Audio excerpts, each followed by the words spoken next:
21 जनवरी 2024 का पेपर आज हम करने वाले हैं इस वीडियो में। और इससे संबंधित जितने भी सीडीपी और ईबीएस से संबंधित क्वेश्चंस होंगे उसे हम एक ही वीडियो में आज समाप्त करने वाले हैं। यदि चैनल पर नए हैं तो चैनल को सब्सक्राइब कर लें। शुरू करते हैं वीडियो को। प्रश्न है, कक्षा में खेल प्रतियोगिता में हिस्सा लेते समय तनुज अपने दोस्तों से कहता है कि वह भाला फेंकने में हिस्सा लेगा और रस्सी कूदने में उसकी बहन हिस्सा ले सकती है, क्योंकि वह एक लड़की है और लड़कियां भाला नहीं फेंक सकती। यह डैश को प्रदर्शित करता है। ऑप्शन है जेंडर संबद्धता, जेंडर समानता, जेंडर समता, जेंडर रूढ़िवादिता। तो देखिए यहाँ पर जो है जेंडर रूढ़िवादिता को दर्शाया जा रहा है, जबकि तनुज जो है एक लड़का है जो कह रहा है कि उसकी बहन जो है भाला फेंकने में हिस्सा नहीं ले सकती है, क्योंकि वो जो है लड़की है। तो ये जो समाज द्वारा जो जेंडर रूढ़िवाद धारणाएं हैं, ये जो है इसमें दिखाई दे रहा है। उसका भी जो है बच्चा का जो मानसिकता है उसी प्रकार से हो गया है। जो समाज में जो जेंडर भेदभाव होते हैं, इसी कारण से जो है उसका भी मेंटालिटी जो है इसी प्रकार से हो गया है कि लड़कियां जो है ये काम नहीं कर सकती हैं, लड़के ये काम कर सकते हैं।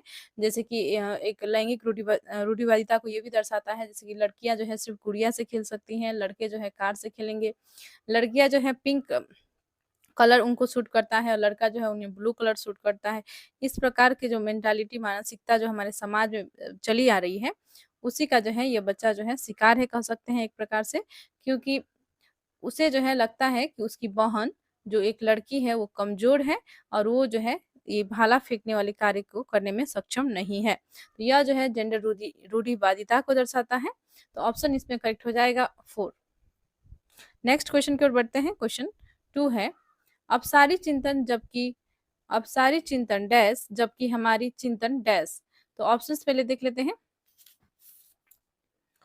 ऑप्शंस है, कई उत्तरों को प्रोत्साहित करता है, एक सही समाधान पर स्थिर है।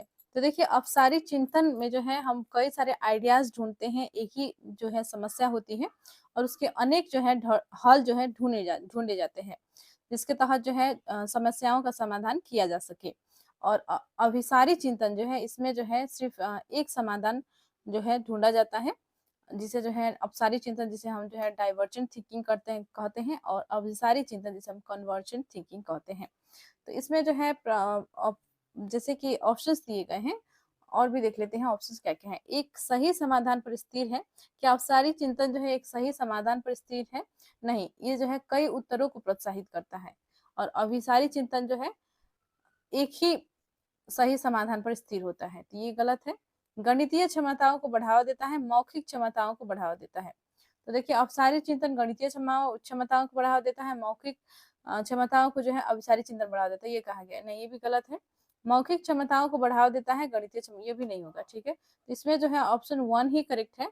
जो अपसारी चिंतन होता है इसमें जो है एक ही समस्याओं का हम कई हल ढूंढते हैं, कई जो है इसका तरकीब ढूंढते हैं, तरीके ढूंढते हैं इसे समाधान करने के लिए। तो कई उत्तरों को प्रोत्साहित करता है, अपसारी चिंतन हो जाएगा। जबकि अभिसारी चिंतन इसमें जो है एक ही समाधान ढूंढा जाता है और इसे जो है अवसारी चिंतन जो है एक सही समाधान पर स्थिर है। तो ऑप्शन 1 इसमें करेक्ट हो जाएगा। ऑप्शन 1 सही है। नेक्स्ट क्वेश्चन देख लेते हैं। क्वेश्चन 3 है, निम्नलिखित में से कौन सा कथन समावेशी शिक्षा के बारे में सही नहीं है? तो देखिए 4 ऑप्शंस दिए गए हैं, इसमें से जो है कौन सही नहीं है, पहले ऑप्शंस को पढ़ लेते हैं। समावेशी शिक्षण का अर्थ है ऐसे तरीकों से शिक्षण जो बहिष्कृत न करें। समावेशी शिक्षण का अर्थ है उस शिक्षा शास्त्र को अपनाना जो सभी शिक्षार्थियों की आवश्यकताओं का समर्थन करता है। तो देखिए इसमें जो है नहीं है पूछा गया है, ठीक है, ध्यान रखेंगे। समावेशी शिक्षा में जो है ऐसा होता है कि सभी प्रकार के बच्चे जो है एक साथ पढ़ते हैं और एक साथ जो है ना शिक्षा प्रदान की जाती है, और जिसमें जो है उनकी जो आवश्यकताएं होती है, जैसे कोई दृष्टिबाधित बच्चा है जिसे जो है आंखों से देखने में समस्याएं हैं या कम दिखाई देती है, ठीक है, उनके लिए जो है विभिन्न सुविधाएं उपलब्ध कराई गई है, जैसे कि ब्रेल लिपि का जो है वहाँ पे विद्यालय में उपलब्ध कराया गया है बच्चा के लिए, ताकि उसे जो है चीजों को समझने में पढ़ने में आसानी हो। और उसी प्रकार से जो है जो श्रवण बाधित बच्चे हैं उनके लिए जो है ऑडियो से संबंधित जो है उसे दिक्कत है, ऑडियो वो नहीं सुन सकता है, वो कोई भी चीज़ें जो है सुनने में सक्षम नहीं है, तो उसके लिए जो है वीडियो वो देख सकता है, वीडियो के माध्यम से समझ सकता है। जो वीडियो में जो है नीचे लिखा हुआ दिखता है, स्क्रिप्ट लिखा हुआ दिखता है, वो पढ़कर समझ सकता है, तो वीडियो उसको दिखाया जा सकता है। उसके लिए जो है एलईडी का व्यवस्था हो सकता है विद्यालय में। तो अनेक व्यवस्थाएँ जो है किए जा सकते हैं। और जो बैकवर्ड जो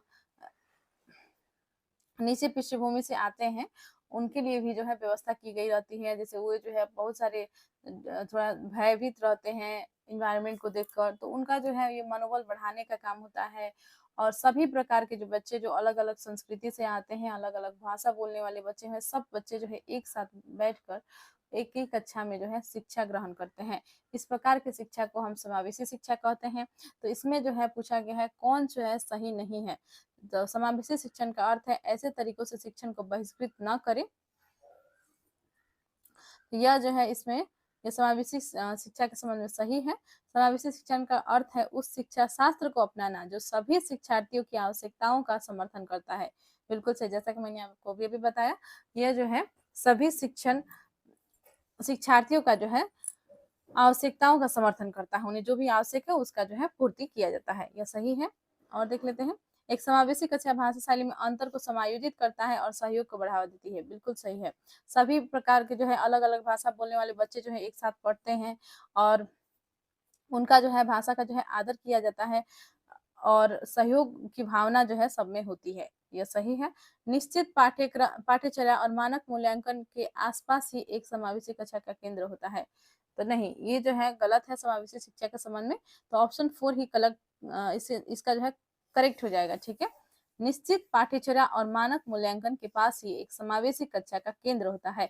ऑप्शन 4 करेक्ट हो जाएगा। नेक्स्ट क्वेश्चन की ओर बढ़ते हैं, क्योंकि इसमें समावेशी शिक्षा में कौन सा सही नहीं है पूछा गया है। ठीक है, क्वेश्चन 4 है, अभिकथन दिया गया है और कारण दिया गया है।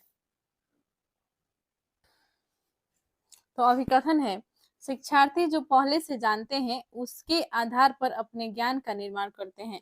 बिल्कुल सही है। जो बच्चों का जो अनुभव होता है बहुत ही महत्वपूर्ण होता है।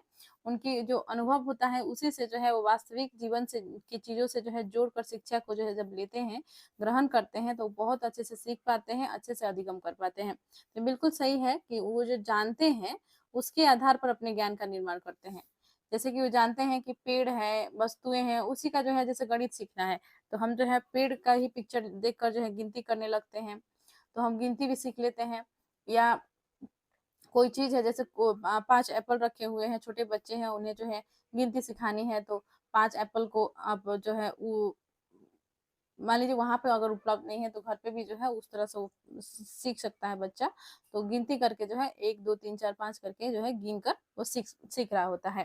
तो इस प्रकार के जो है उनका जो अनुभव होता है सभी विषयों के लिए जो है सही होता है, और वे जो है इसे जोड़ कर जो है अपनी शिक्षा ग्रहण करते हैं, अधिगम कर रहे होते हैं। तो अभिकथन बिल्कुल सही है। कारण है, पैटर्न ढूंढना पिछले ज्ञान के साथ जुड़ाव बनाने से शिक्षार्थियों को जानकारी को सार्थक रूप में संसाधित करने में मदद मिलती है। बिल्कुल सही है। पैटर्न ढूंढना पिछले ज्ञान के साथ जुड़ाव बनाने से शिक्षार्थियों का जो है जानकारी को सार्थक रूप से संसाधित करने में मदद मिलता है। तो ये भी सही है। तो दोनों जो है सही दिया गया है और ए और आर दोनों सही है, और ए आर की सही व्याख्या करता है। ऑप्शन 1 इसमें करेक्ट हो जाएगा। आगे बढ़ते हैं। चैनल पर नए हैं तो प्लीज चैनल को सब्सक्राइब कर लीजिए, वीडियो को लाइक एंड शेयर करिए, और जो प्लेलिस्ट बना हुआ है सीटेट जुलाई 2025 पेपर 1 नामक, उसे विजिट करना ना भूलिएगा। चैनल के प्लेलिस्ट में अवेलेबल कर दिए गए हैं, और उसमें जो है हमने इसी प्रकार से बहुत से पेपर का जो है सीडीपी और ईबीएस से संबंधित क्वेश्चन आंसर को कंप्लीट कर लिया है, और सभी जो है आपकी परीक्षा के दृष्टिकोण से बहुत ही इंपॉर्टेंट है। जो भी ऑनलाइन पेपर हुए थे सीटेट का और ऑफलाइन, सभी पेपर को हमने कवर कर लिया है। तो आते हैं प्रश्न पर। क्वेश्चन 5 है, अभिकथन और कारण इसमें भी दिए गए हैं। अभिकथन है, बच्चों द्वारा बचपन अलग अलग संस्कृतियों में अलग अलग तरह से अनुभव किया जाता है। बिल्कुल सही है। बच्चे जो हैं अलग अलग परिवेश में पलते बढ़ते हैं, अलग अलग समाज में जो है जो जन्म बच्चे लेते हैं, उसके पश्चात जो है जो भी उनको इन्वायरमेंट मिलता है, परिवेश मिलता है, उसी में जो है वो पलते हैं, बढ़ते हैं, और उन्हें पोषण मिलता है, वो आगे बढ़ते हैं, शिक्षा ग्रहण करते हैं। तो अभिकथन जो है बिल्कुल सही है। सबका जो है एक समान नहीं होता है, सबका एक समान संस्कृति नहीं होता है, एक समान परिवेश नहीं होता है। कोई गरीब होता है, कोई अमीर होता है, कोई जो है मध्यम वर्गीय होता है, और किसी-किसी का जो है बहुत सारी समस्याएँ होती हैं, कोई जो है बहुत ऐशो-आराम का जीवन जीता है, ठीक है? तो अलग-अलग तरीका जो है बच्चों बच्चों के साथ भी जो है अनुभवें होती हैं। तो ये बिल्कुल सही है। तो नेक्स्ट है क्वेश्चन, कारण है बच्चों का विकास सार्वभौमिक है। तो देखिए कारण जो है इसमें नहीं है, क्योंकि ये जो है कहा गया है कि अलग-अलग संस्कृतियों में अलग तरह से अनुभव किया जाता है, बिल्कुल सही है, लेकिन बच्चों का विकास सार्वभौमिक है, ये गलत है। तो ये जो है इसमें दोनों सही नहीं दिया गया है, तो इसका जो है राइट आंसर हो जाएगा ए सही है, आर गलत है। ऑप्शन 3 करेक्ट हो जाएगा। नेक्स्ट क्वेश्चन के बढ़ते हैं, क्वेश्चन 6 है, अभिप्रेरणा के आरोपण सिद्धांत के अनुसार निम्नलिखित में से किससे लगातार कोशिश और बेहतर प्रदर्शन की संभावना है? तो अभिप्रेरणा के सिद्धांत के अनुसार से जो है कौन सा जो है लगातार कोशिश और बेहतर प्रदर्शन की संभावना है? ऑप्शन देख लेते हैं। सफलता के लिए आंतरिक आरोपण और असफलता के लिए बाहरी आरोपण। देखिए ये जो है गलत है। यदि आप जो है सफल होते हैं तो आप खुद को जो है इसका जो है क्रेडिट देंगे कि आप जो है आपकी वजह से आपने जो है बहुत मेहनत किया, इसी कारण से जो है आप सफल हो गए। और यदि आप असफल होते हैं तो आप जो है बाहरी आरोपण आप देते हैं, जैसे कि आप शिक्षक को दे सकते हैं कि शिक्षक को कह सकते हैं कि शिक्षक ने जो है मेरा कॉपी ठीक से चेक नहीं किया, शिक्षक ने जो है उन्होंने जो है मेरे साथ भेदभाव किया। और दोस्तों का आप दोस्त दे सकते हैं कि इस दोस्त ने जो है मुझे जो है नोट लिखने में मदद नहीं किया। बहुत सारे जो है आप आरोप जो है लगा रहे होते हैं, ये जो है बाहरी आरोपण हो गया। या आप जो है कह सकते हैं इसने मुझे पढ़ने का समय जो है मेरा बर्बाद कर दिया इस किसी दोस्त ने। तो इसी प्रकार से जो है बहुत सारे आरोप जो है दोस्तों को लगाते हैं, इसे बाहरी आरोपण आप कह सकते हैं, ठीक है। तो यदि आप असफल होते हैं तो आप बाहरी आरोपण लगाते हैं, तो ये जो है गलत होता है। और सफल होते हैं तो खुद को जो है क्रेडिट देते हैं, तो ये भी जो है गलत होता है, ठीक है। तो ये दोनों गलत है। और अभिप्रेरणा के आरोपण सिद्धांत के अनुसार से जो है ये नहीं होगा, ठीक है। सफलता के लिए बाहरी आरोपण और असफलता के लिए आंतरिक आरोपण सेम चीज है। आप जो है अब क्या कर रहे हैं कि सफलता के लिए जो है बाहरी आरोपण कर रहे हैं, यानी कि आप जो है अपने शिक्षक को क्रेडिट दे रहे हैं, अपने दोस्तों को दे रहे हैं, अपने फैमिली को क्रेडिट दे रहे हैं कि इनकी मेरी अभिभावकों की बहुत इसमें मदद रही, इसलिए मैं सफल हुआ। और मेरी दोस्तों की बहुत मदद रही, मेरी जो है सहपाठी मेरे शिक्षक की बहुत मदद रही, इसलिए मैं सफल हुआ। और असफलता के लिए यदि आप असफल होते हैं तो खुद को दोष देते हैं कि मैंने जो है समय से पढ़ाई नहीं की, मैंने कोशिश नहीं की, मैंने जो है मेहनत नहीं की, इस प्रकार से, ठीक है। तो ये भी गलत होता है। असफलता और सफलता दोनों के लिए आंतरिक आरोपण बिल्कुल सही। यहाँ पर जो है अभिप्रेरणा के आरोपण सिद्धांत के अनुसार से जो है ये सही है कि असफलता और सफलता के लिए जो है आंतरिक आरोपण देना, ठीक है। यानी आप जो है सफल हो रहे हैं या असफल हो रहे हैं अपने जीवन में, या किसी भी परीक्षा को लेकर आप देख सकते हैं एग्जाम्पल के रूप में। तो आप जो है यदि सफल हो रहे हैं तो आप खुद को क्रेडिट दे रहे हैं कि मैंने जो है मेहनत किया, मैंने कोशिश किया, मैंने जो है दिन रात एक करके जो है सफलता को प्राप्त किया। दूसरा हो सकता है असफलता के कारण, उसे भी जो है आप खुद को आरोप दे रहे हैं कि मैंने जो है ठीक से कोशिश नहीं की, मैंने जो है समय बर्बाद किया, दोस्तों से बात करने में बर्बाद किया, रील्स में बर्बाद कर दिया, सोशल मीडिया में बर्बाद कर दिया अपना समय, मैंने जो है एग्जाम जो है ठीक से नहीं एग्जाम के लिए प्रिपरेशन किया। ये सभी जो है आप आंतरिक आरोपण जो है खुद को देते हैं, यानी कि आप जो है खुद को असफलता के लिए जिम्मेदार समझते हैं। तो ये जो है अभिप्रेरणा के आरोपण सिद्धांत है। तो इसमें जो है बेहतर प्रदर्शन की संभावना जो है तभी होती है जब आप जो है असफलता और सफलता के लिए दोनों के लिए जो है आप आंतरिक आरोपण करते हैं। तो ऑप्शन 3 इसमें करेक्ट हो जाएगा। नेक्स्ट देखते हैं, क्वेश्चन 7 है, निम्नलिखित में से कौन सा प्रगतिशील शिक्षा का एक प्रमुख सिद्धांत है? तो प्रगतिशील शिक्षा में जो है बच्चे जो है सार्थक सीखते हैं और सार्थक रूप से सीखते हैं, और वे जो है बाल केंद्रित होता है, गतिविधियों के माध्यम से किया जाता है। और इसमें जो है सभी तरह के बच्चे जो है एक साथ पढ़ते हैं, शामिल होते हैं, और उनका विकास होता है। और वो जो है प्रतिभाशाली भी होते हैं, टैलेंटेड भी होते हैं, और जो कमजोर भी बच्चे होते हैं वो भी शामिल होते हैं, ठीक है। और लेकिन प्रगतिशील कक्षा में जो है सभी उनकी आवश्यकताओं की चीजें जो है पूरी की जाती है, कठोरता को नहीं अपनाया जाता है, अनुशासन पर अधिक जो है कठोरता नहीं होती है, बल्कि उन्हें जो है गतिविधि के माध्यम से सीखने के लिए जो है प्रेरित किया जाता है। उन्हें जो है खुद से करके सीखने में जो है अधिक प्रोत्साहित किया जाता है। तो देख लेते हैं ऑप्शंस क्या क्या है। छात्रों के सीखने को मापने के लिए मानकीकृत परीक्षण सबसे अच्छा तरीका है। नहीं, मानकीकृत परीक्षण जो है अच्छा तरीका नहीं होता है, तो ये गलत हो जाएगा। कहीं भी आपको मानकीकृत शब्द दिखे तो आप यह समझ जाइएगा यह जो है नेगेटिव टैग वर्ड है, और इसे जो ये जो है ऑप्शन ही नेगेटिव है। ठीक है, अधिकतर केस में यही होता है। छात्रों को अपने शिक्षकों से ज्ञान का निष्क्रिय प्राप्तकर्ता होना चाहिए, निष्क्रिय भी नहीं, ठीक है, बल्कि सक्रिय प्राप्तकर्ता होना चाहिए, यह भी गलत है। सीखना प्रामाणिक कार्यों पर आधारित होना चाहिए। पाठ्यचर्या पूर्व निर्धारित और सार्वभौमिक होनी चाहिए, यह भी नहीं होगा। ठीक है, तो इसमें जो है करेक्ट आंसर आपका हो जाएगा ऑप्शन 3, सीखना जो है प्रामाणिक कार्यों पर आधारित होना चाहिए।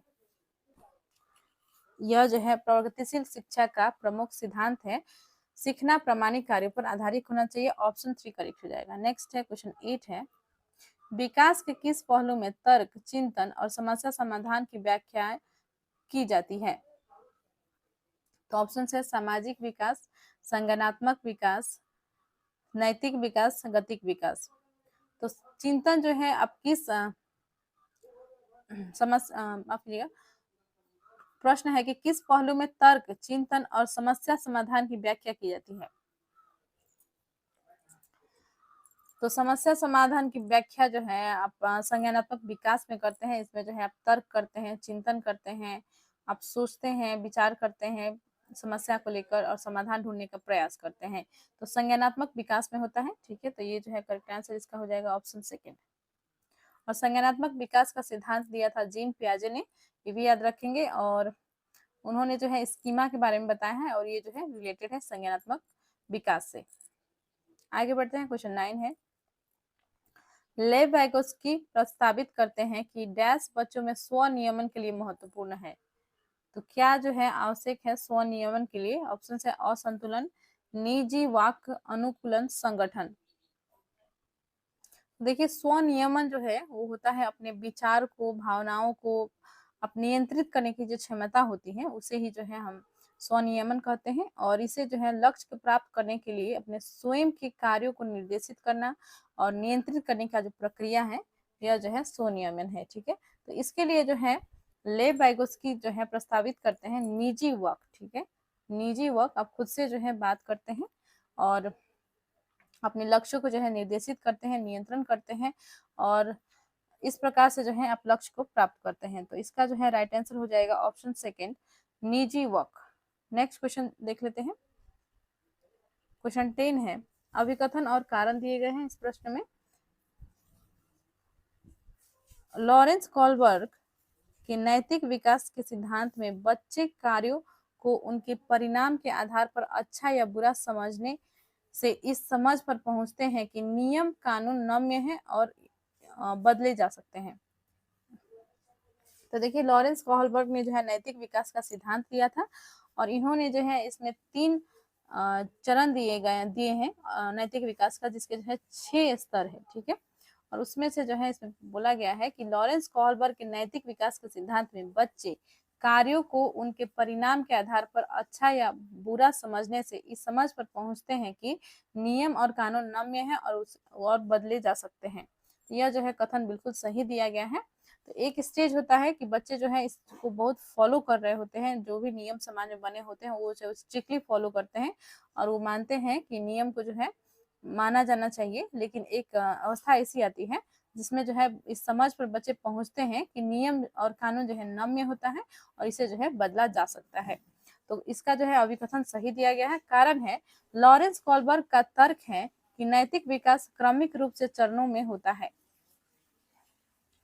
तो बिल्कुल सही है, जैसा कि मैंने अभी आपसे बताया कि ये जो है क्रमिक रूप से ही होता है नैतिक विकास। सबसे जैसे इसके 3 स्टेज है, इसमें जो है कन्वेंशनल, प्री कन्वेंशनल, कन्वेंशनल और पोस्ट कन्वेंशनल। ठीक है, तो ये तीनों स्तर से जो है गुजरते हुए जो है डेवलपमेंट होता है, विकास होता है। तो ये क्रमिक रूप के चरणों में जो है नैतिक विकास होता है, इन्होंने यह तर्क दिया था।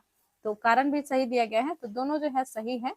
और इसका व्याख्या भी सही है। तो ए और आर दोनों सत्य है और आर ए की सही व्याख्या करता है। ऑप्शन 1 करेक्ट हो जाएगा। अगला प्रश्न है क्वेश्चन 11 है, हार्वर्ड गार्डनर के बहुबुद्धि के सिद्धांत के अनुसार निम्नलिखित में से कौन सा सेट बुद्धि और उसके संबंधित विशेषताओं के सही मेल का प्रतिनिधित्व करता है। तो देखिए हार्वर्ड गार्डनर ने जो है 9 प्रकार की बुद्धि के बारे में इन्होंने बताया था और इनके अनुसार से जो है सबके पास जो है अलग अलग बुद्धि होती है। जैसे कि कोई अधिक जो है जिसमें जो है संप्रेषण स्किल है, भाषाओं को जानता है, तो उसके पास जो है भाषिक बुद्धि होती है, लिंग्विस्टिक इंटेलिजेंस होती है, ठीक है। और उसी प्रकार जो इंट्रापर्सनल हो गया, अंतर व्यक्तिक जिनके पास जो है बुद्धि है, वो जो है दूसरों के जो है वो जो है माफ कीजिएगा इंट्रापर्सनल में जो है खुद के बारे में जो है खुद की इच्छा क्या है, क्षमताएं क्या है, क्या कमी है, ये सब को जो है जान सकता है। उसी प्रकार अंतर व्यक्तिक का बात करें तो अंतर व्यक्तिक बुद्धि में जो है वो जो है दूसरों के बारे में, दूसरों की क्या क्षमता है, क्या जो है वो कर सकता है, कितना जो है उसमें क्या कमी है, उसकी क्या इच्छा शक्ति है, ये सभी जो है वो जान पाता है। तो इसमें जो है ऑप्शंस देख लेते हैं। अंतर व्यक्तिक दूसरों को समझने और उनके साथ संबंध स्थापित करने का कौशल।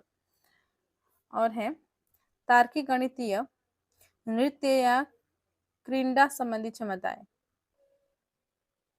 संगीतमय प्रदर्शन या रचना करने का कौशल, स्थानिक प्राकृतिक वातावरण की सराहना करने के कौशल। इसमें जो है तो देखिए इसमें जो है अंतर व्यक्तिक बुद्धि जो है दूसरों को समझने और उनके साथ संबंध स्थापित करने के कौशल नहीं होगा। ये जो है अंतर व्यक्तिक जो बुद्धि होता है, इंटरपर्सनल इंटेलिजेंस, जिसमें जो है दूसरों को समझने और उनके साथ संबंध स्थापित करने के जो है कौशल होते हैं। तो ये गलत है। तार्किक गणितीय, नृत्य या क्रीड़ा संबंधी नहीं। तार्किक गणितीय यानी कि तर्क करने की क्षमता, तो ये भी नहीं होगा। संगीतमय बिल्कुल सही है, ऑप्शन 3 ही सही है। संगीतमय जो है प्रदर्शन या रचना करने के कौशल, तो संगीत जो है प्रदर्शन कौशल इसमें होती है, ठीक है। तो और रचना करने के कौशल भी होते हैं। तो ऑप्शन 3 सही हो जाएगा इस प्रश्न का। ऑप्शन 4 भी गलत है। आगे बढ़ते हैं। नेक्स्ट क्वेश्चन है क्वेश्चन 12 है, निम्नलिखित में से कौन सा कथन अधिगम के बारे में सही नहीं है। तो सही नहीं है, जब भी नहीं ऑप्शन में आए तो नेगेटिव ऑप्शन को जो है आपको खोजना होता है, इस बात का ध्यान रखेंगे। अधिगम शिक्षार्थी के पूर्व ज्ञान पर निर्भर करता है। अधिगम का तात्पर्य पूर्व वैचारिक स्कीमाओं के पुनर्गठन से है। अधिगम सामाजिक क्रिया द्वारा संसाधित होती है। अधिगम एक प्रक्रिया नहीं अपितु एक उत्पाद है। तो देखिए इसमें जो है प्रक्रिया नहीं अपितु उत्पाद है कहा गया, तो अधिगम उत्पाद नहीं बल्कि यह जो है एक प्रक्रिया है। तो ऑप्शन 4 ही इसमें जो है सही नहीं है, यानी कि करेक्ट हो जाएगा ऑप्शन 4। आगे बढ़ते हैं। नेक्स्ट क्वेश्चन है क्वेश्चन 13, निम्नलिखित में से कौन सा कारक समस्या समाधान को बढ़ावा देता है। समस्या समाधान को जो है और बढ़ावा देने का कार्य कौन करता है। तो ऑप्शंस है अपसारी चिंतन, कार्यात्मक स्थिरता, निष्क्रिय अनुसरण, प्रतिक्रिया सेट। तो इसका जो है करेक्ट आंसर हो जाएगा ऑप्शन 1। तो देखिए कंफ्यूज नहीं होइएगा, समस्या को बढ़ावा देने की बात नहीं हो रही है यहाँ पे, समस्या के समाधान को बढ़ावा जो है देने की बात हो रही है। तो समस्या का समाधान का जो है बढ़ावा देता है अपसारी चिंतन, यानी कि ये जो है अनेक हल ढूंढता है जिसके तहत जो है समस्याओं को आसानी से समाधान किया जा सकता है। और उसी प्रकार कन्वर्जेंट थिंकिंग, अवसारी चिंतन में यदि हम देखें तो एक ही समस्या का जो है एक समस्या का एक ही हल ढूंढा जाता है, तो ये जो है उतना जो है समाधान के लिए जो है सही तरीका नहीं माना जाता है। उपसारी चिंतन सही है। आगे बढ़ते हैं।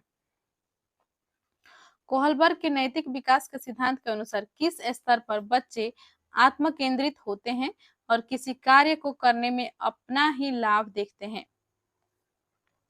देखिए बच्चे जो है आत्म केंद्रित होते हैं और वे जो है खुद के फायदे के लिए जो है कार्य कर रहे होते हैं। तो ऑप्शन है पहले स्तर के पहले चरण में।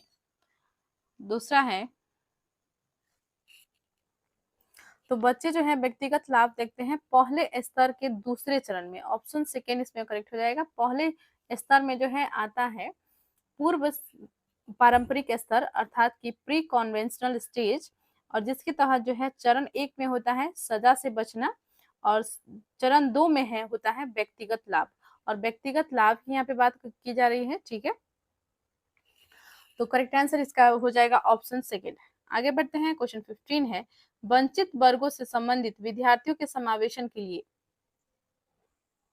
ऑप्शंस हैं, विविध परंपराओं के प्रति जागरूकता और संवेदनशीलता को बढ़ावा देना चाहिए, पहचान आधारित रूढ़ियों को प्रमाणित और प्रोत्साहित किया जाना चाहिए, सामाजिक संबद्धता के आधार पर कक्षा में अलगाव करना चाहिए, अलगाव नहीं करना चाहिए, ये जो है गलत है। ठीक है, ऑप्शन 4 भी देख लेते हैं, समान क्षमताओं के आधार पर विद्यार्थियों को समूहों में विभाजित करना चाहिए, विभाजित नहीं करना है, वर्गीकरण नहीं करना है, यह गलत है, और अलगाव करना यह भी गलत है। ठीक है, तो 2 ऑप्शंस बच गए।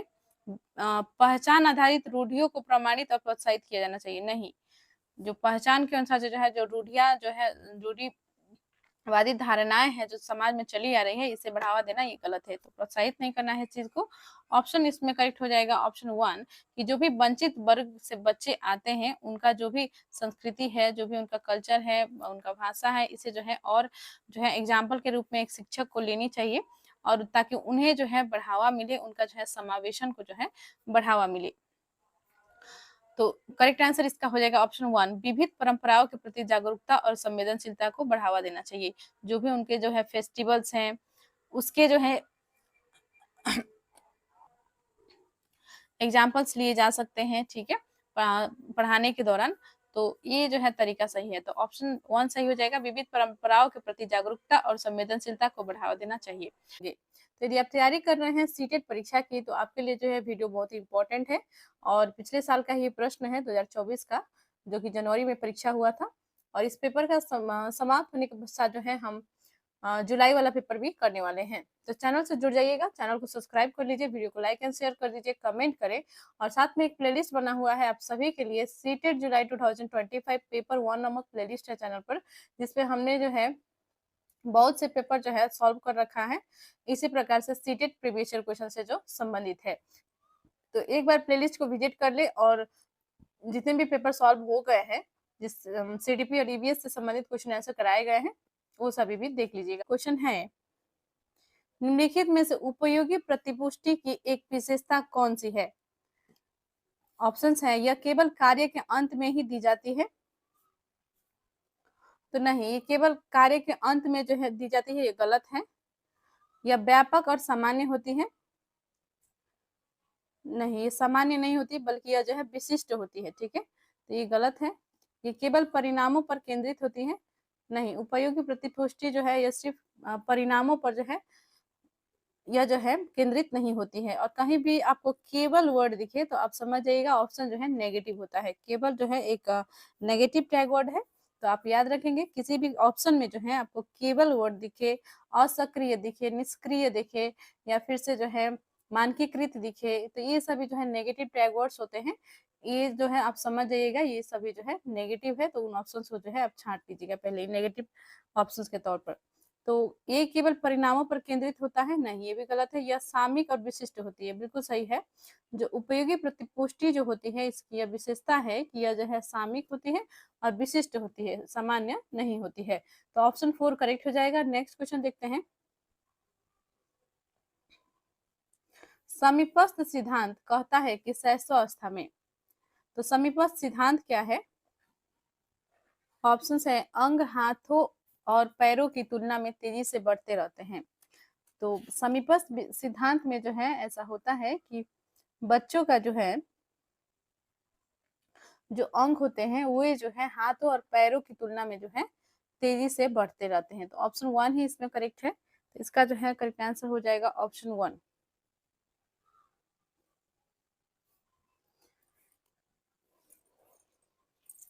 तो जैसे एग्जाम्पल के रूप में आप ले सकते हैं, जैसे कि रीढ़ की हड्डी है, तो वो जो है शरीर की बाहरी हिस्सों से पहले जो है विकसित होती है, इसके अंदर जो है इसी तरह का जो है डेवलपमेंट देखने को मिलती है शरीर में। ठीक है, तो नेक्स्ट क्वेश्चन देख लेते हैं, क्वेश्चन 18, अभिकथन और कारण दिए गए हैं। अभिकथन है, विद्यालय पाठ्यक्रम को विद्यार्थी के सांस्कृतिक ज्ञान को उचित स्थान और मूल्य देना चाहिए, तो यह जो है सही है कि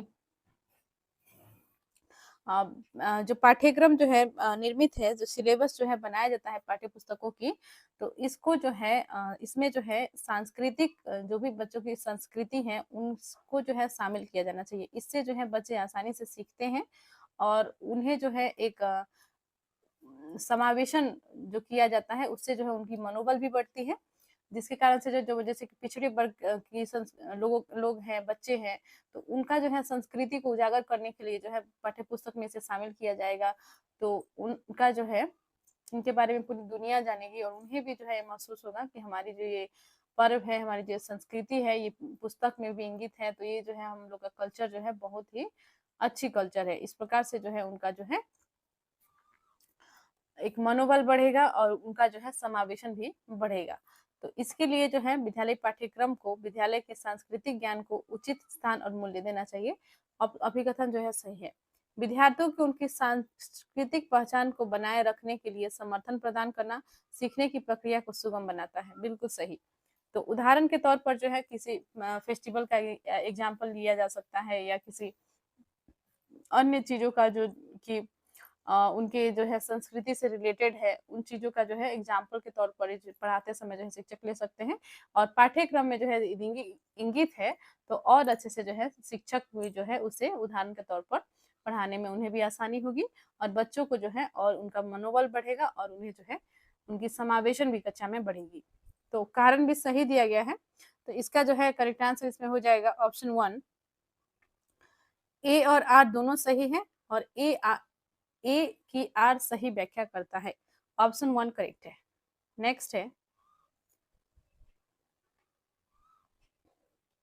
निम्नलिखित में से किसे रचनात्मक मूल्यांकन नहीं माना जाएगा? तो रचनात्मक मूल्यांकन नहीं माना जाएगा। ठीक है, तो ऑप्शंस देख लेते हैं। छात्रों को पूर्व ज्ञान को निर्धारित करने के लिए एक नई अवधारणा की शुरुआत में दिया गया आकलन। तो छात्रों का जो है पूर्व ज्ञान है उसको निर्धारित करने के लिए जो है एक नई अवधारणा की शुरुआत में दिया गया आकलन, तो उसे जो है वो उसके जो पूर्व अवधारणाएं हैं, पूर्व ज्ञान है, वो जो है नई अवधारणाओं से जो जोड़ता है तो ये जो है अच्छा माना जाता है। तो ये जो है रचनात्मक आकलन के अंतर्गत आएगा, तो ये नहीं होगा। ठीक है, क्योंकि नहीं पूछा गया है। छात्रों और शिक्षकों को अग्रगामी प्रतिपुष्टि प्रदान करने के लिए कक्षा के दौरान दिया गया मूल्यांकन, तो कक्षा का जो मूल्यांकन होगा तो ये भी जो है रचनात्मक मूल्यांकन के अंतर्गत आ जाएगा, तो ये भी इसमें नहीं होगा। एक मूल्यांकन कार्य जो मानदंड के एक मानक पैमाने के अनुसार छात्रों की तुलना करने में सहायता होता है। तो देखिए तुलना करने के लिए बात हो रही है और एक मानक पैमाने के अनुसार बात हो रही है। ठीक है, तो ये जो है सही नहीं है। रचनात्मक मूल्यांकन में जो है ऐसा नहीं होता है कि मूल्यांकन कार्य जो मानदंड के एक मानक पैमाने के अनुसार छात्रों की तुलना करने में सहायक होता है। छात्रों की तुलना करना जो है रचनात्मक मूल्यांकन का जो है यह उद्देश्य नहीं है। तो इसका जो है ऑप्शन 3 ही सही हो सकता है। देख लेते हैं ऑप्शन 4 को। एक आकलन एक छात्र के सीखने में गलत धारणाओं की पहचान करने के लिए प्रयोग किया जाता है। यानी कि बच्चे जो है कहाँ पर उसे दिक्कत आ रही है सीखने में, कहाँ उसे परेशानी है, तो ये जो है देखा जाता है रचनात्मक आकलन में, तो ये नहीं होगा। तो इसका जो है करेक्ट आंसर हो जाएगा ऑप्शन 3। तो रचनात्मक मूल्यांकन में जो है एक मानक पैमाने के अनुसार जो है छात्रों को तुलना करने के लिए जो है यह सहायक होता है, ये गलत है। बल्कि यह जो है सहायक नहीं होता है, तुलना नहीं किया जाता है, बल्कि बच्चों का जो है क्या कमियां हैं, कहाँ पर उन्हें अधिगम करने में परेशानी आ रही है, किस परेशानी से प्रॉब्लम से वो जूझ रहे हैं, इन्हें जो है सुलझाने का प्रयास किया जाता है मूल्यांकन के थ्रू। तो ये जो है गलत हो जाएगा और इसका जो है नहीं पूछा गया है, कौन जो है सही नहीं है, तो ऑप्शन 3 ही इसमें करेक्ट हो जाएगा। आगे बढ़ते हैं, क्वेश्चन 20 देख लेते हैं। निम्नलिखित में से पठन वैफल्य की एक विशिष्ट विशेषता कौन सी है? तो देखिए पठन वैफल्य यानी कि डिसलेक्सिया से जो ग्रसित बच्चे हैं उनकी जो है क्या विशेषताएं होती है, उन्हें जो है कैसी समस्या आती है।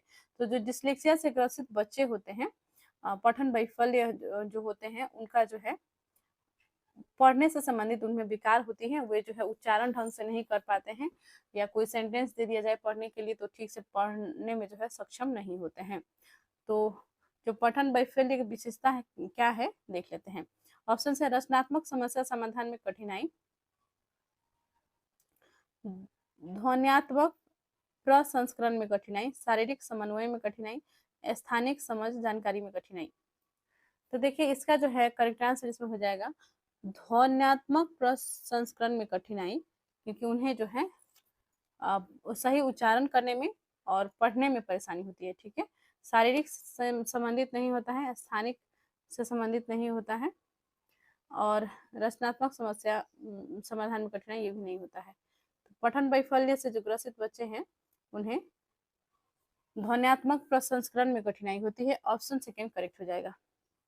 नेक्स्ट है क्वेश्चन 21, निम्न में से किस प्रकार के प्रश्न एक छात्र की जानकारी का गंभीर रूप से मूल्यांकन करने की योग्यता का आकलन करने में मदद करता है? तो कौन सा ऐसा प्रश्न है, तो बच्चों को यदि पूछा जाए तो उनका जो है मूल्यांकन करने की योग्यता का आकलन जो है करने में मदद करता है। तो देखिए, जानकारी का जो है गंभीर रूप से मूल्यांकन की बात हो रही है यहाँ पे। बच्चा जो है क्या क्या जानता है, इसको जानने के लिए जो है आप कौन सा प्रश्न पूछेंगे तो आपको जो है इसका जो है आकलन करने में मदद मिलेगी। तो ऑप्शंस देख लेते हैं। वे प्रश्न जो शब्द की सरल परिभाषा के लिए पूछते हैं, शब्द की सरल परिभाषा के लिए पूछते हैं, नहीं ये नहीं होगा। वे प्रश्न जो छात्र की व्यक्तिगत राय पूछते हैं, यह सही है। वे प्रश्न जो पाठ्य को मान्य करने वाले उदाहरणों के लिए पूछते हैं, तो पाठ्य को जो है सही साबित करने के लिए जो है आप उदाहरण के रूप में जो है उन्हें पूछ रहे हैं, तो यह भी सही नहीं होगा। वे प्रश्न जो किसी पाठ का सारांश मांगते हैं, तो कोई स्टोरी आपने बता दी या कोई विषय के बारे में आपने बता दिया, उसका सारांश जो है लगभग हर बच्चा जो है इसका बता सकता है, तो यह भी नहीं होगा। तो आप जो है किसी विषय के बारे में उसका जो है व्यक्तिगत राय क्या है वो आप पूछते हैं। तो बच्चा जो है कितना जानता है, उसे कितना जानकारी है किसी भी टॉपिक के बारे में या किसी भी चीज के बारे में, आप अच्छे से जान पाएंगे। ठीक है, तो वे प्रश्न जो छात्र की व्यक्तिगत राय पूछते हैं, यानी कि उन्हें जो है कितना जो है इस बारे में नॉलेज है, इसको जानने के लिए उसके प्रति जो कंसेप्ट बना हुआ है उसको आप जानने का प्रयास करेंगे। उसकी व्यक्तिगत राय जो है क्या है, और वे जो है पर्सनली क्या उसके लिए जो है सोचता है, क्या उसके बारे में उस जानकारी रखा हुआ है, इसको जानने के लिए जो है सबसे अच्छा प्रश्न यही होगा कि जो प्रश्न जो है ऐसा पूछा जाए कि वे जो है अपनी राय उसमें रख पाए। तो इस तरह से जो है जो जिज्ञासु बच्चे होते हैं वो बहुत सारे रिसर्च करते हैं, खोज करते हैं, अन्वेषण करते हैं, और उसी और अपसारित चिंतन करते हैं, और एक ही समस्या को लेकर जो है अनेक वो हल ढूंढे रहते हैं। तो उन्हें जो है ऐसा मौका दिया जाता है, उन्हें अवसर दिया जाता है कि आप जो है अपना राय रखें, तो वो बहुत अच्छे से जो है अपना राय रखते हैं और चीज़ों को जो है अच्छे से एक्सप्लेन कर पाते हैं। तो ऑप्शन सेकेंड ही इसमें करेक्ट हो जाएगा। नेक्स्ट है क्वेश्चन 22, बाधिता एक डैश स्थिति है जबकि अक्षमता एक डैश स्थिति है। तो देखिए ऑप्शंस हैं जैविक, कार्यात्मक, कार्यात्मक जैविक, क्रियात्मक शारीरिक, सामाजिक, मनोवैज्ञानिक। तो बाधिता जो है ये कैसी स्थिति है, जबकि अक्षमता जो है एक डैश स्थिति है। तो देखिए कोई बाधिता है, जैसे दृष्टि बाधिता है, तो ये जो है कितना बच्चों को जो है जन्म से ही होती है, तो इसे हम कह सकते हैं कि ये जो है जैविक होती है। ठीक है, जबकि अक्षमता, आप करने के लिए कोई चीज जो है सक्षम नहीं है, जैसे कि आप कोई चीज नहीं पढ़ पा रहे हैं या कोई चीज लिख नहीं पा रहे हैं, तो ये जो है अक्षमता इसके अंतर्गत आएगा। ठीक है, तो न कर पाना इसके पीछे जो है कार्यात्मक स्थिति हो सकती है। तो इसका जो है करेक्ट आंसर इसमें हो जाएगा ऑप्शन 1 जैविक, कार्यात्मक। नेक्स्ट है क्वेश्चन 23 है, निम्नलिखित में से कौन सा कथन संज्ञान और भावनाओं के बीच संबंध को उपयुक्त रूप से परिभाषित करता है? देखिए संज्ञान और भावना, ठीक है, तो इसमें जो है 4 ऑप्शन दिए गए हैं। संज्ञान और भावना दोनों स्वतंत्र प्रणालियां हैं। तो क्या संज्ञान और भावना जो है अलग है? नहीं, ये गलत है। ठीक है, बल्कि ये जो है एक दूसरे से जुड़ा हुआ रहता है। जैसे आप जो है दिमाग में कुछ सोच रहे हैं, मान लीजिए आप कोई ऐसा चीज सोच रहे हैं जो आपको खुशी प्रदान कर रही है, आप खुश हो रहे हैं उस चीज से। तो कोई बच्चा है सोच रहा है कि आज मुझे चॉकलेट मिलने वाली है, तो वो जो है वो अपने दिमाग में सोच रहा है, और उसका जो भावनाएं आ रही है वो ये दिख रहा है कि वो जो है बहुत खुशी महसूस कर रहा है। तो दोनों जो है जुड़े हुए दिख रहे हैं, एक दूसरे से जुड़े हुए हैं। यदि वो दुखी है किसी चीज को लेकर, मान लो किसी टीचर ने उसको डांट दिया या उसका मम्मी ने उसको डांट दी, तो वे जो है संज्ञान में जो है उसका क्या चल रहा है, दिमाग में यह चल रहा है कि मम्मी ने मुझे डांटा है, और वो जो है उसकी भावना क्या व्यक्त करेगा, वो यह व्यक्त करेगा, वो जो है रो रहा है होता है, या दुखी होता है, या सैड होता है, अपसेट होता है। तो ये सभी जो है भावनाएं उसका दिखते हैं। तो ये दोनों जो है जुड़ा हुआ है, ठीक है। जो हमारी संज्ञान है और भावना है, जो जो दिमाग में चल रही होती है वही जो है व्यक्त होती है, भावनाएं जो है उस प्रकार की व्यक्त होती है। तो संज्ञान और भावनाएं जो है एक दूसरे से जुड़े हुए हैं, पारस्परिक रूप से जो है एक दूसरे से दूसरे पर जो है निर्भर होते हैं, ठीक है। तो ऑप्शन सेकेंड है, भावना और संज्ञान आपस में एक दूसरे पर पारस्परिक रूप से निर्भर करते हैं, बिल्कुल सही है। ऑप्शन सेकेंड ही इसमें सही होगा कि भावना और संज्ञान जो है आपस में एक दूसरे पर पारस्परिक रूप से निर्भर करते हैं। जैसे कि मैंने एग्जाम्पल देकर आपको समझाने का प्रयास किया कि बच्चा यदि दुखी है तो वो जो है उदास रहेगा, उसको जो है किसी चीज में मन नहीं लगेगा क्योंकि उसने डांट सुना हुआ है। लेकिन यदि वो खुश है, उसे जो है ये है कि मैं आज घर जाऊंगा तो मुझे मम्मी चॉकलेट देगी, तो इस बात से वो खुश है, तो वो हमेशा जो है हंसते हुए दिखेगा। तो ये भावना और संज्ञान जो है आपस में जुड़ा हुआ है। ऑप्शन सेकेंड इसमें सही हो जाएगा। संज्ञान भावनाओं को प्रभावित करता है, लेकिन इसका विपरीत सत्य नहीं है। नहीं है, गलत होगा। भावनाएं संज्ञान को प्रभावित करती हैं, लेकिन इसका विपरीत सत्य नहीं है, ये भी नहीं होगा। तो ऑप्शन सेकेंड ही इसमें करेक्ट हो जाएगा। चैनल पर नए हैं तो प्लीज चैनल को सब्सक्राइब कर लीजिएगा, वीडियो को लाइक एंड शेयर कर दीजिए। आप लोग लाइक नहीं करते हैं वीडियो को, और यदि आप लाइक करेंगे और कमेंट करेंगे तो हमें जो है और मोटिवेशन मिलेंगी इस प्रकार के वीडियोस बनाने के लिए, ताकि आपका मदद हो सके।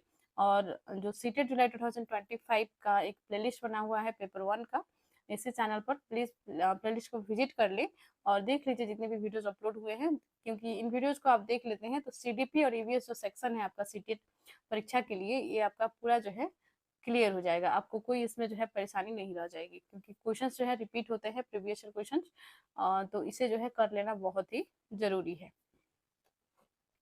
क्वेश्चन 24 है, प्राथमिक कक्षाओं में भाषा का विकास किस प्रकार संसाधित होता है।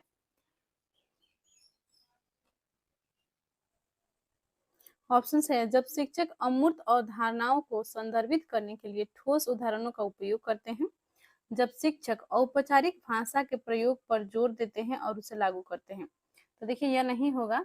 जो प्राथमिक कक्षाएं के कक्षा के जो बच्चे होते हैं, उन्हें जो है भाषा का विकास करने के लिए जो है औपचारिक भाषा का यदि आप प्रयोग करते हैं, ऑफिशियल लैंग्वेज का ज्यादा यूज नहीं करना है, बल्कि मातृभाषा का जो है प्रयोग करना है। एनईपी 2020 में यह कहा गया है कि बच्चों का जो है प्राथमिक स्तर पर जो बच्चों का जो पढ़ाया जाना है, उन्हें जो है शिक्षकों को जो है उनकी मातृभाषा बोलने और उसी को प्रयोग करके जो है पढ़ाने पर जो है जोर देना चाहिए, न कि ऑफिशियल लैंग्वेज का यूज करे। तो औपचारिक भाषा का प्रयोग पर जोर नहीं देना है, ये गलत हो जाएगा।